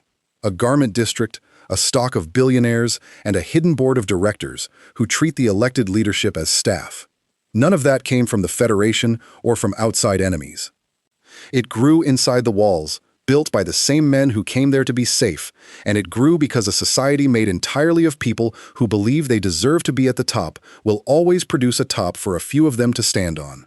Before we move on, if you're enjoying this analysis, please consider subscribing. It helps the channel tremendously. Every part of this arrangement depended on the council staying alive to run it. One afternoon, one Rick walked into that chamber with a plan that had been running for a full season, and the government of the Citadel ceased to exist in about 90 seconds. Section 8. The 90 seconds that ended the council, and the election that followed.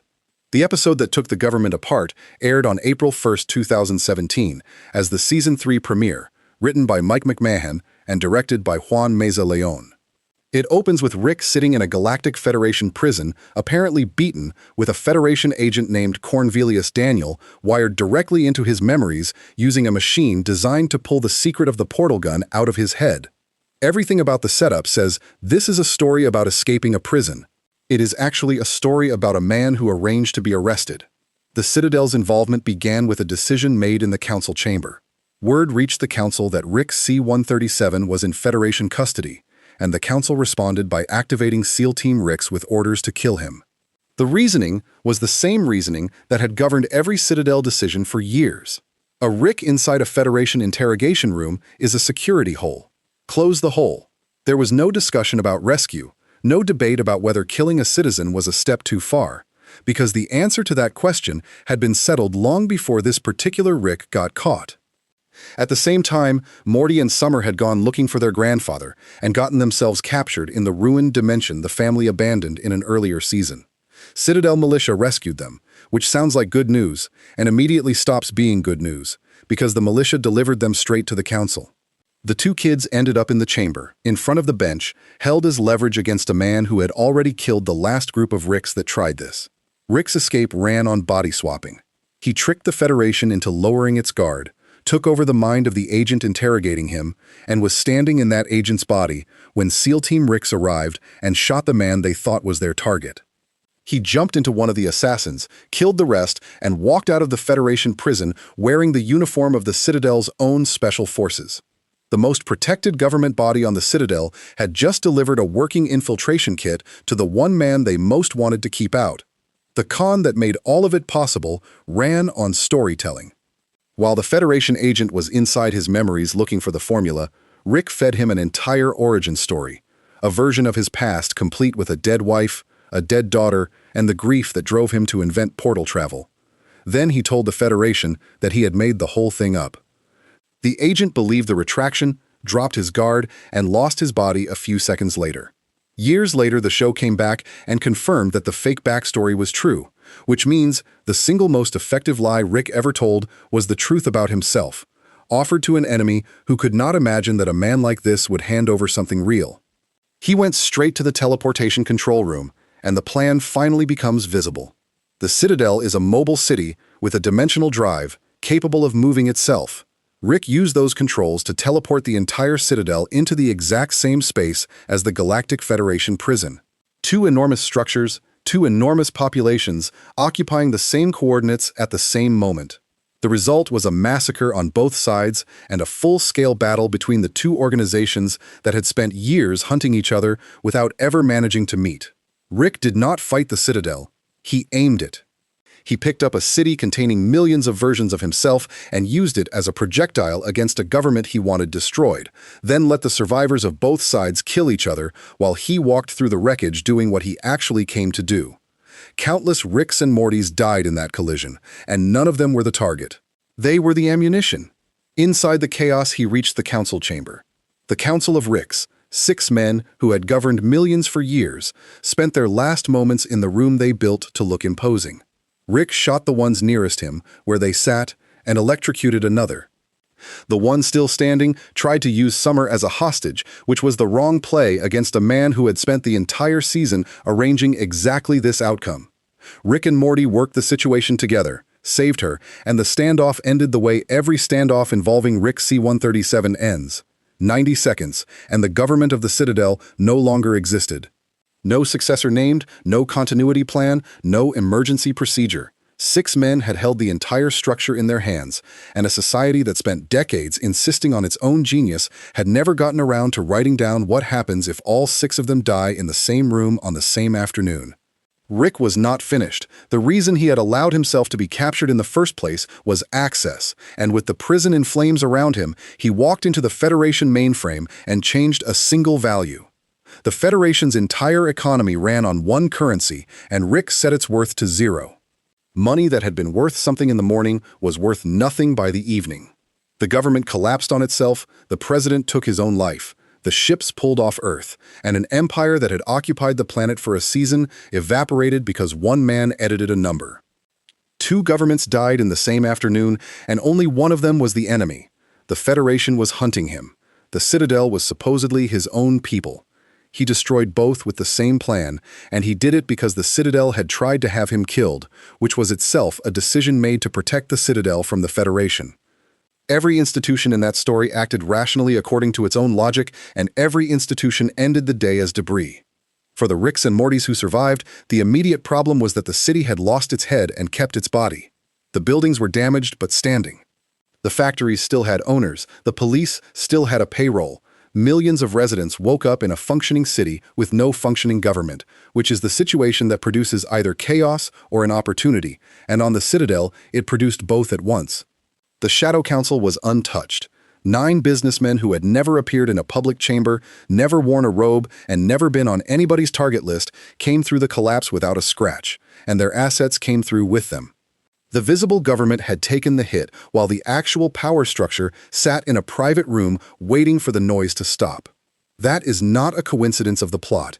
It is how these things generally go, and the show knew exactly what it was doing. The speed of the rebuild says something about the place too. By the time the show returned to the Citadel a few episodes later, the skyline was back, the businesses were open, the police were patrolling, and the schools were running. A city populated entirely by engineers can repair itself fast, which is the one genuine advantage of the whole arrangement. The buildings were never the fragile part. What could not be rebuilt that fast was a reason for anyone to accept being governed, and that gap is where everything that followed grew. What came next was the strangest decision in the history of the Citadel. Rather than appointing a new council, the survivors decided to try democracy. A society that had never once asked its residents what they wanted announced that it would now be asking, and it made that announcement while the wreckage was still being cleared and while the men who actually owned the place watched from a room nobody could find. The rebuilt Citadel held its first election in an episode that aired on September 10, 2017, written by Ryan Ridley and Dan Guterman. The whole thing is a campaign season played straight. There are candidates, rallies, debate stages, campaign managers, polling, and news coverage. The city that had been governed by 6 unelected men for its entire history was suddenly running the full machinery of a democracy, complete with the noise and the advertising and the handshakes. The field was Rick's, which surprised nobody. One candidate was not. A Morty entered the race under a party of his own, ran on a platform of unity between Rick's and Morty's, and started drawing crowds. He speaks nothing like a Morty is supposed to speak. No stammer, no hesitation, no apology. He is calm, articulate, and completely comfortable in front of a crowd, and the contrast between him and every other Morty the audience has ever seen is the loudest hint the episode gives. Citadel media handled him the way establishment media handles a candidate it does not want to take seriously. News anchors covered his campaign as an item of entertainment, calling him adorable, treating the entire idea of a Morty running for office as a cute story to close out the broadcast. Nobody attacked him, because attacking him would have meant admitting he was a threat. The coverage was condescending in exactly the way that lets a campaign grow without opposition. His own campaign manager, another Morty, did not believe in him either.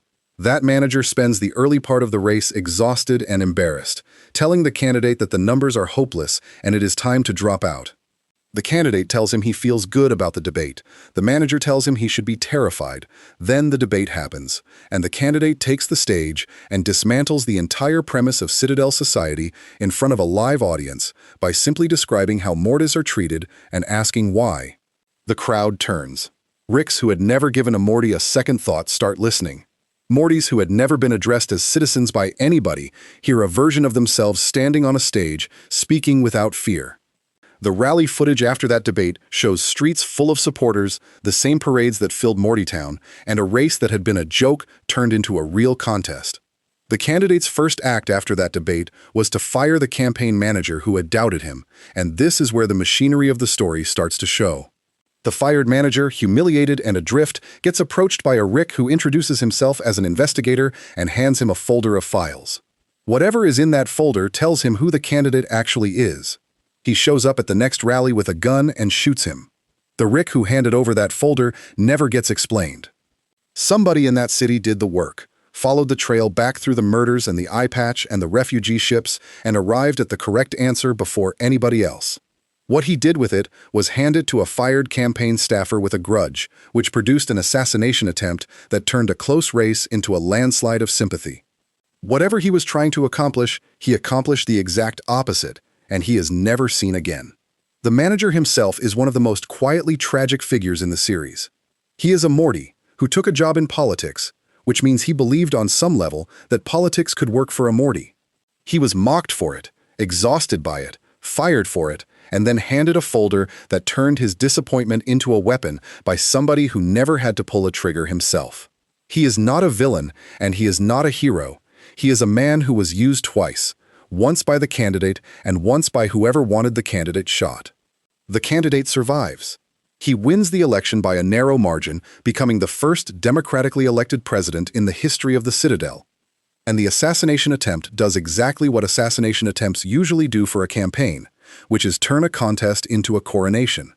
In the space of a few days, the city went from laughing at him to electing him after watching him get shot on camera for the crime of saying Mortys are people.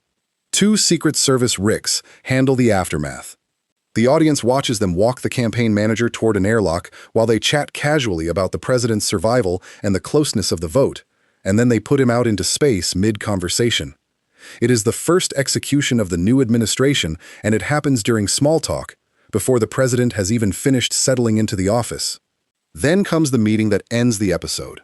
The new president sits down with the Shadow Council of Ricks, the 9 businessmen who own the city, and they explain the arrangement to him the way they have explained it to everybody who came before.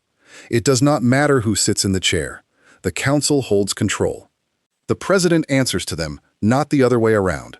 It is delivered casually, without threat, because from where they sit, this is simply how the building works. The president asks for a show of hands from everybody who agrees with that assessment. Nearly every man in the room raises one, including the owner of the wafer factory. Guards open fire on everybody with a hand in the air. The bodies get flushed out into space, drifting away alongside the campaign manager and everyone else who found out too much. 2 members survive, and the plutocracy that had outlasted the council, the federation, and the collapse of the entire city ends in about 8 seconds. Then, the camera settles on the new president alone, and the show finally lets the audience in. The music that plays over that reveal is the same piece that played over the ending of the episode where a Morty crushed an eye patch and walked into a crowd of refugees. It is the same Morty.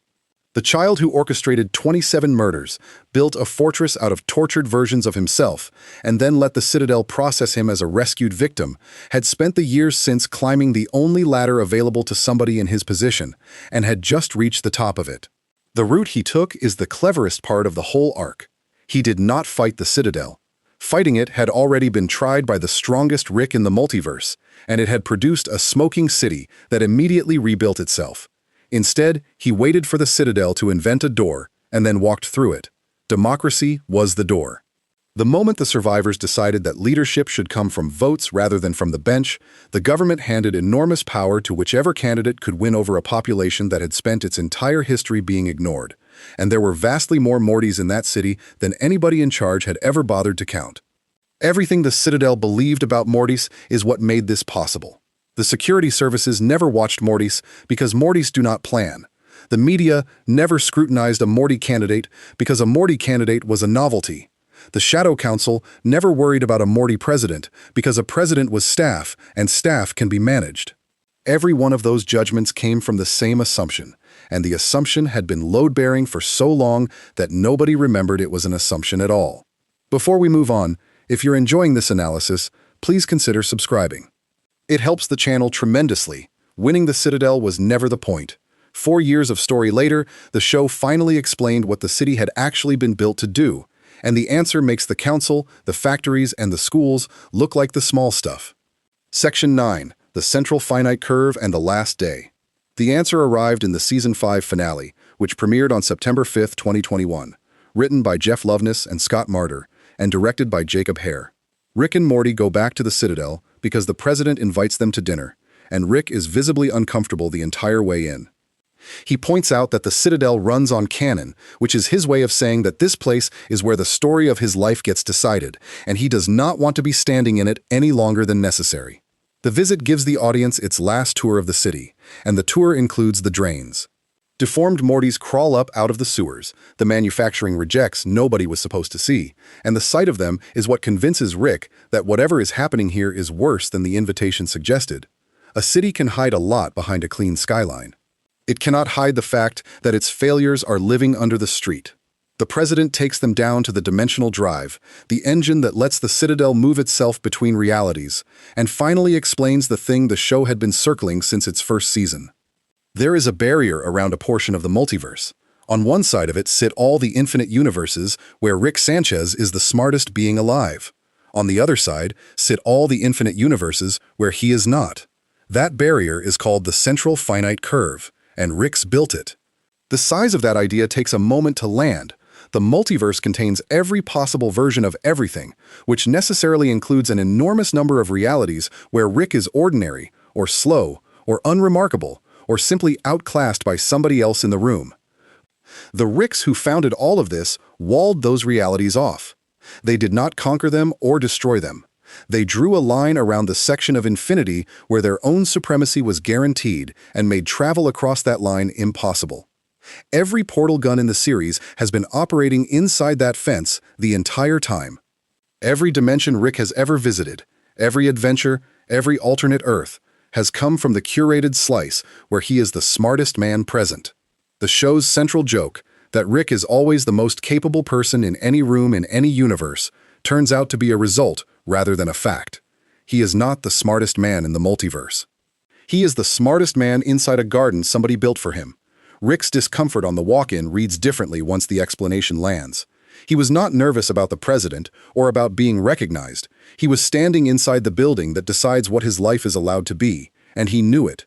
For a character whose entire personality is built on the claim that nothing means anything and nobody controls him, walking through the capital of the fence around his own universe is the one situation that cannot be shrugged off, and he handles it by trying to leave early. The president has a phrase for it. He calls it an infinite crib built around an infinite baby. That single line reframes the entire Citadel.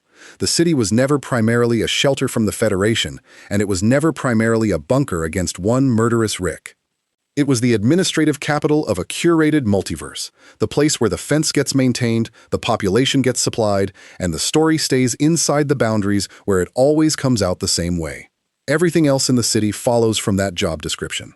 A fenced multiverse where every Rick is the smartest man alive needs a steady supply of the one thing that makes a Rick functional, which is a Morty. So the city built a supply chain. It needs those Mortys to be agreeable, so it built a school. It needs the ones who cannot be placed to be contained, so it built a neighborhood and a police force to keep them in it. It needs money, so it built factories that convert the emotions of surplus Ricks into consumer goods. None of this is a corruption of the original mission. It is the original mission, staffed out. The president also explains why he needed the Citadel specifically. Breaking through the central finite curve requires the schematics for the Citadel's dimensional drive, and getting those schematics required a complete scan of Rick C-137's mind. That scan began years earlier, in a compound covered in tortured mortis, when a machine started downloading a captured Rick's memories and got interrupted before it finished. The murders, the frame job, the eye patch, the election, the purge, all of it was one continuous operation to finish reading one man's brain and then reach a door only that brain knew how to open. When Morty asks him why, the answer is smaller and more human than any villain speech the show has ever written. He says that what makes him evil is being sick of Rick, not power, not revenge, not a philosophy, a kid whose whole purpose was to serve as camouflage for a man who considers him equipment, eventually got tired of it, and the only exit available was the one on the other side of a wall around infinity. The same conversation includes a smaller confession that lands harder than the cosmology.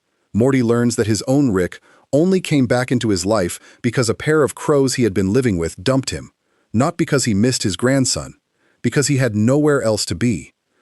The president points out that this makes both Mortys the same kind of angry, and for the first time the word evil starts to look like a label applied by the people being left rather than a description of anybody's character. There is one more consequence of the curve that the show lets the audience work out on their own.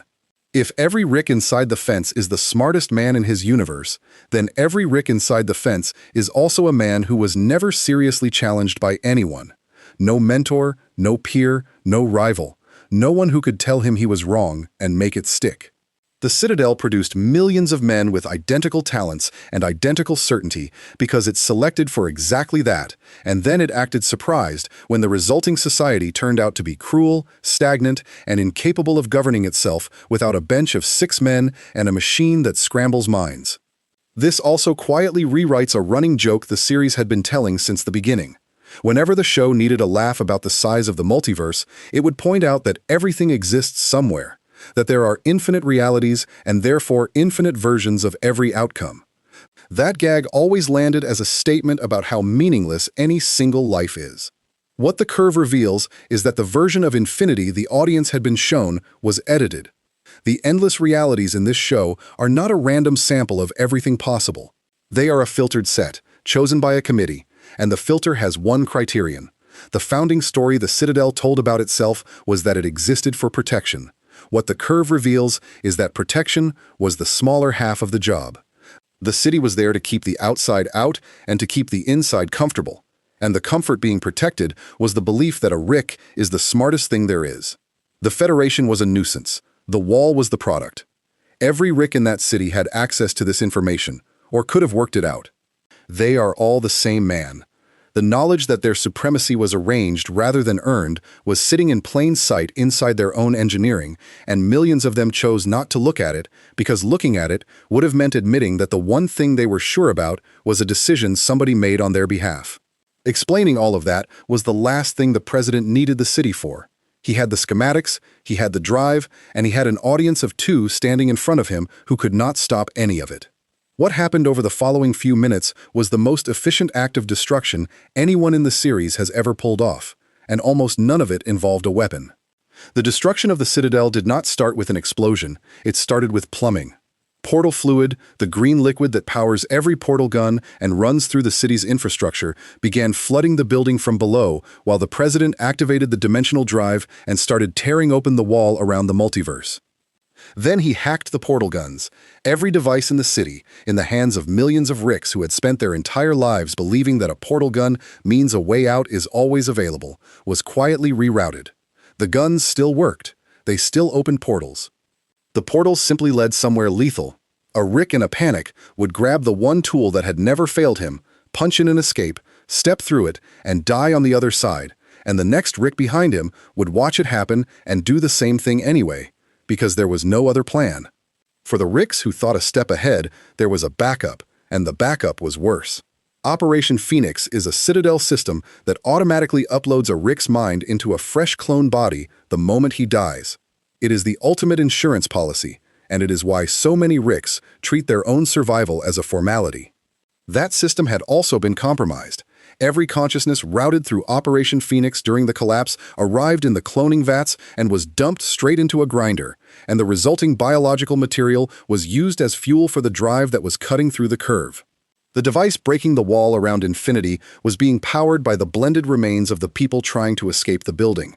Every Rick and every Morty who reached for the emergency system fed the machine that was killing them, and the more of them who panicked, the faster it worked. The president had one exit reserved. A single golden portal, running on fluid that was not the same as the green liquid everyone else depended on, opening onto the part of the multiverse nobody inside the fence had ever been able to reach. He offered Morty a place in it. Morty said no and stayed behind with his grandfather, who was at that moment pinned under a collapsing building. The color of the fluid in that last portal gives the game away. Every portal in the series up to that point has been green. His was gold, running on something the Citadel's supply had never contained, because green fluid only ever needed to reach destinations inside the fence. A different color meant a different set of destinations, and it had been sitting in the show as a visual rule for 5 seasons without anybody realizing a rule was being followed. What the 2 of them did next is the only decent act anybody performs in the entire history of the Citadel. Rick and Morty went back down into the tunnels, gathered up the deformed Mortys living under the city, the manufacturing rejects nobody had ever counted as citizens, and moved them into Mortyburg, one of the smaller domed districts attached to the main body. Then Rick detached the district from the dying city and pushed it away. They got clear as the portal fluid finished flooding the structure. The reaction it produced collapsed into a black hole, and the Citadel, the trans-dimensional city that had housed millions of Ricks and Mortys, governed a curated section of the multiverse, and survived being teleported into a war zone, ended as debris being pulled into a hole in space. The casualty list is almost impossible to hold in your head. All of the Ricks in the city and most of the Mortys died in the space of a few minutes. Not in a battle, not fighting anyone, but through infrastructure. The guns they trusted, the resurrection system they built, and the fluid in their walls were all turned against them at once by somebody who had studied the building from the inside for years while everybody treated him as furniture. The way each institution failed is worth walking through, because none of it required force. The security services never watched him, so he moved freely. The election handed him legitimate authority, so his orders were followed. The purge of the Shadow Council removed the only group that could have overruled him. The portal fluid supply gave him access to every escape route in the city at once. Every system the Citadel built to keep itself safe was a system he inherited when he won an election, and he used all of them in the same hour. There is also a practical consequence buried in that black hole that the show has been living with ever since. The Citadel was the source of portal fluid, which means the destruction of the city put the supply of the most important substance in the series in serious question. A portal gun without fluid is a paperweight. Everything Rick is capable of, every escape, every adventure, every casual step out of a bad situation, depends on a resource that was being manufactured by an institution he watched fall into a hole in space. Rick barely reacts to any of it. He does not fight back. He gets his grandson out, gets the tunnel Mortys out, and lets the city he despised for his entire life get pulled into a black hole behind him. He had already destroyed the place once with a teleporter, and this time somebody else did the work.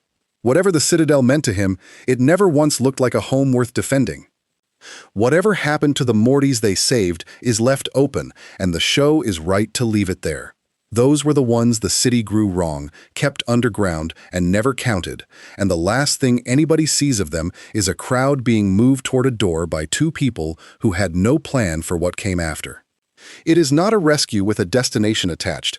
It is two people grabbing whoever they could reach on the way out, which is more than the Citadel managed for them in their entire lives. The escape leaves the two of them drifting in a detached district in open space with no portal fluid, no working guns, and no way to travel. They spend weeks up there running out of food, and the only reason they survive at all is that a version of Beth from another part of the family's tangled story eventually finds them. The men who could open a door to any reality in the multiverse ended that season stranded, waiting for a ride. The wall stayed broken.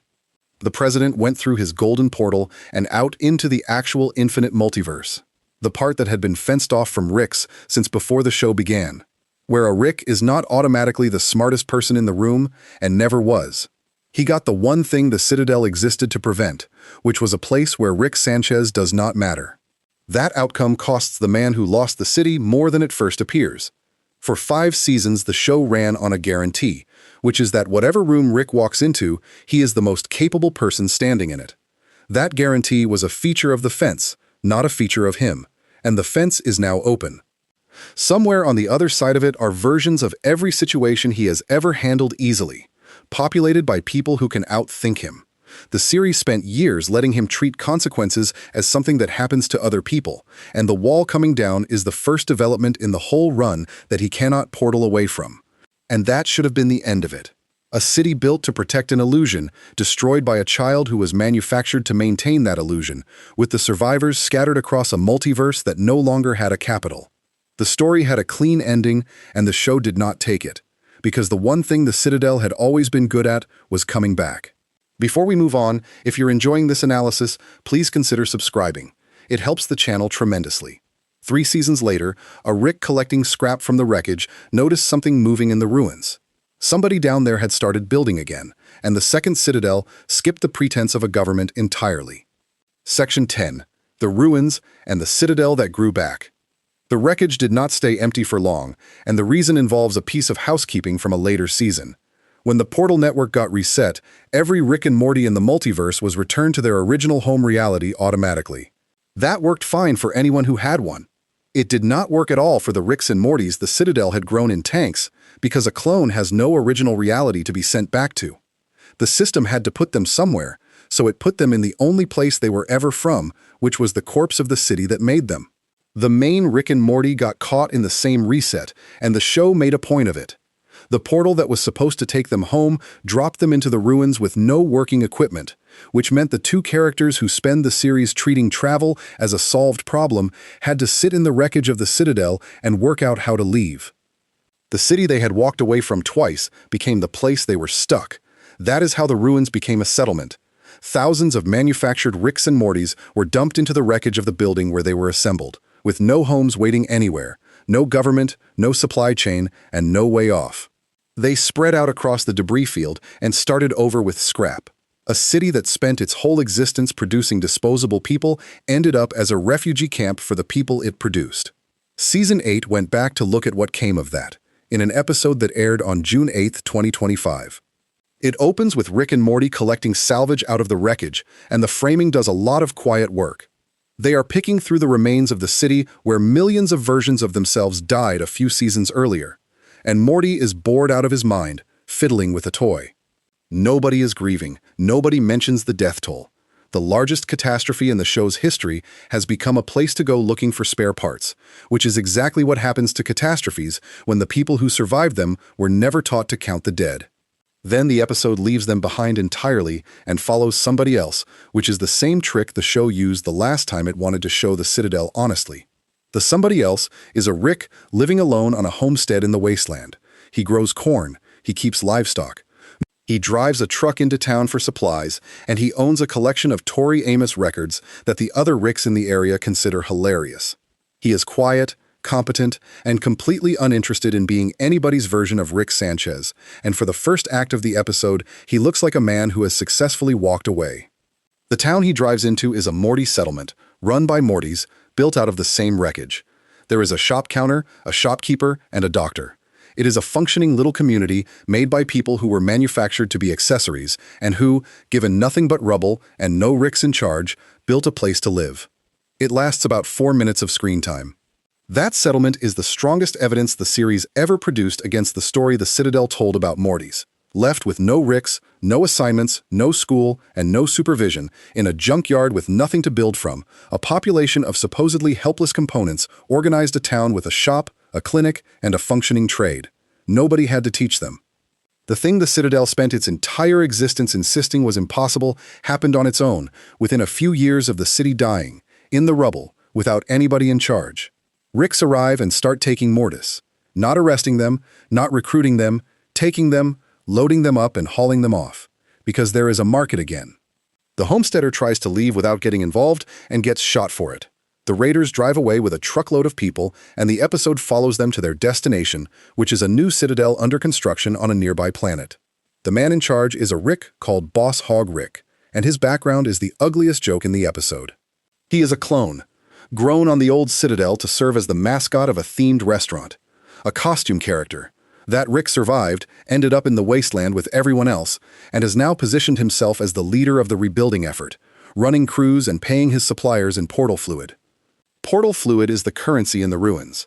In a wasteland with no government, no banks, and no economy, the thing that holds value is the substance that lets a person leave. A tube of green liquid is a ticket out, which makes it the only meaningful form of wealth available, and Boss Hog Rick controls the supply. The men bringing him captured Mortys are being paid in the ability to escape the place he is building. The men doing the kidnapping are running a business rather than a war. A Rick who traffics Mortys drives into settlements, takes as many as he can load, delivers them to the construction site, and gets paid. There is no ideology involved and no government forcing anybody. It is a supply contract between free agents, which makes it worse than anything the council ever authorized, because the council at least needed a rule book and a chamber and a story about protection. This version needed a truck. What the new Citadel is actually doing with those Mortys is the part that closes the loop. They are raw material. The Ricks in that facility are trying to run the old cloning process again, feeding captured Mortis into machines to manufacture more of them, and they cannot get it to work. All the equipment and none of the expertise, which is the standard problem with rebuilding something you inherited rather than designed. Their failure to make the cloning work is the detail that dates the whole operation. The Citadel ran that process at industrial scale for years. These Ricks have the tanks, the building, and a supply of captives, and the equipment still produces nothing usable. Being as intelligent as the man who designed a machine does not tell you how he tuned it, and none of them can admit that out loud, because admitting it means admitting a Rick can be missing something another Rick had. Back at the homestead, the raiders had burned the farm and left a message mocking the man's taste in music. He digs a hidden compartment out of the floor, arms himself, and drives toward the new Citadel with 2 stowaways in the back of the truck. The 2 Mortys who escaped the raid, one who ran the shop and one who worked as the town doctor, want to come. He tells them that if they die, and lets them ride along. The assault goes about as well as an assault by 1 man and 2 teenagers can go. They fight through the building. The doctor is killed. The shopkeeper Morty turns out to be furious in a way no Morty in this series has been allowed to be, holding his own in a firefight over the loss of his town and his neighbors. They reach the cloning chamber, and he starts opening tanks and freeing the captives, while the Ricks close in. Then Boss Hog Rick delivers the reveal. The man from the homestead is not a clone at all. He is the original, and his previous job was head of Morty cloning for the Citadel. The enormous tank sitting in his farmhouse, which the audience assumed was farm equipment, is the same machine he used to run professionally. The gentle guy with the corn and the records built the supply chain that produced most of the Mortys in this story. Boss Hog Rick offers him his old position back. He takes it, walks over to the equipment, and produces a working clone, which is the moment the audience realizes the offer was accepted for a reason. The new clone keeps growing. It does not stop. It comes out of the tank enormous and furious and starts tearing through the room, and in the chaos the homesteader gets the captured Mortys moving toward the ships. The man who spent his career manufacturing obedient Mortis knew exactly how to manufacture the opposite, and he had been holding that knowledge for years without using it. The Citadel's entire model depended on the assumption that the person running the equipment shared the goals of the person paying for it, and this is the one time in the series that assumption gets tested. He stays behind. He fights until he cannot stand, and when Boss Hog Rick finally reaches him for the kill, he presses a detonator connected to explosives he had been leaving around the facility the entire time he was walking through it. The blast kills him, kills Boss Hog Rick, kills the remaining Ricks, and brings down the second Citadel before it ever opened. The surviving Mortys fly away and have to decide what to do, and their answer is the quietest, most satisfying ending the Citadel story ever got. Somebody suggests going home, back to the settlement they came from, rebuilding what was taken. Instead, they decide to spread out, each one stepping off somewhere that suits him, until the ship is empty, and the last one turns around and goes back to the homestead to keep the farm running. It is the first time in the entire history of this story that a group of Mortys gets to choose a destination, and the thing they choose is to stop being a group. The second Citadel shows how the first one worked better than the first one ever did, because it stripped out everything decorative. No council, no elections, no school, no advertising, no talk of protection from the Federation. Just Ricks capturing Mortys, converting them into more Mortys, and paying each other in the ability to leave. Every institution the original city built turns out to have been packaging around that one transaction. It also answers a question the series left hanging when the first Citadel died. Breaking the wall around Infinity did not fix anything for the Mortys, because the problem was never the wall. Within a few years of the city's destruction, a costumed restaurant mascot had reassembled the same arrangement in a junkyard using nothing but a shortage and a labor supply. The Citadel was never a building. It was a set of assumptions about who counts, and those assumptions survived every explosion the show threw at them. Which brings the whole thing back around to the question at the start. The Citadel works the way any large system works, which is by convincing the people inside it that the arrangement is natural. Ricks believed they were the smartest men alive when they had been sorted into a walled section of Infinity where that outcome was guaranteed. Mortis believed they were equipment when the only evidence for it was a fact about brainwaves that a school taught them to accept as a description of their worth. Everything else, the council, the militia, the academy, Mortytown, the wafer factory, the cloning vats, the elections, was machinery built to keep both of those beliefs running. The only characters who ever broke out of it were the ones who stopped believing. A Morty with an eye patch who got tired of being camouflage. A Morty who threw himself into a garbage chute hoping something would change. A rookie cop who would not take the envelope. A man on a homestead who quit the job and, when it came back for him, blew the whole thing up instead of taking it again. None of them beat the Citadel with a better invention, which is the joke at the center of a show about the smartest man in the universe. They beat it by refusing the story they had been handed about themselves. If you enjoyed this video essay, make sure to subscribe, and I'll see you in the next one.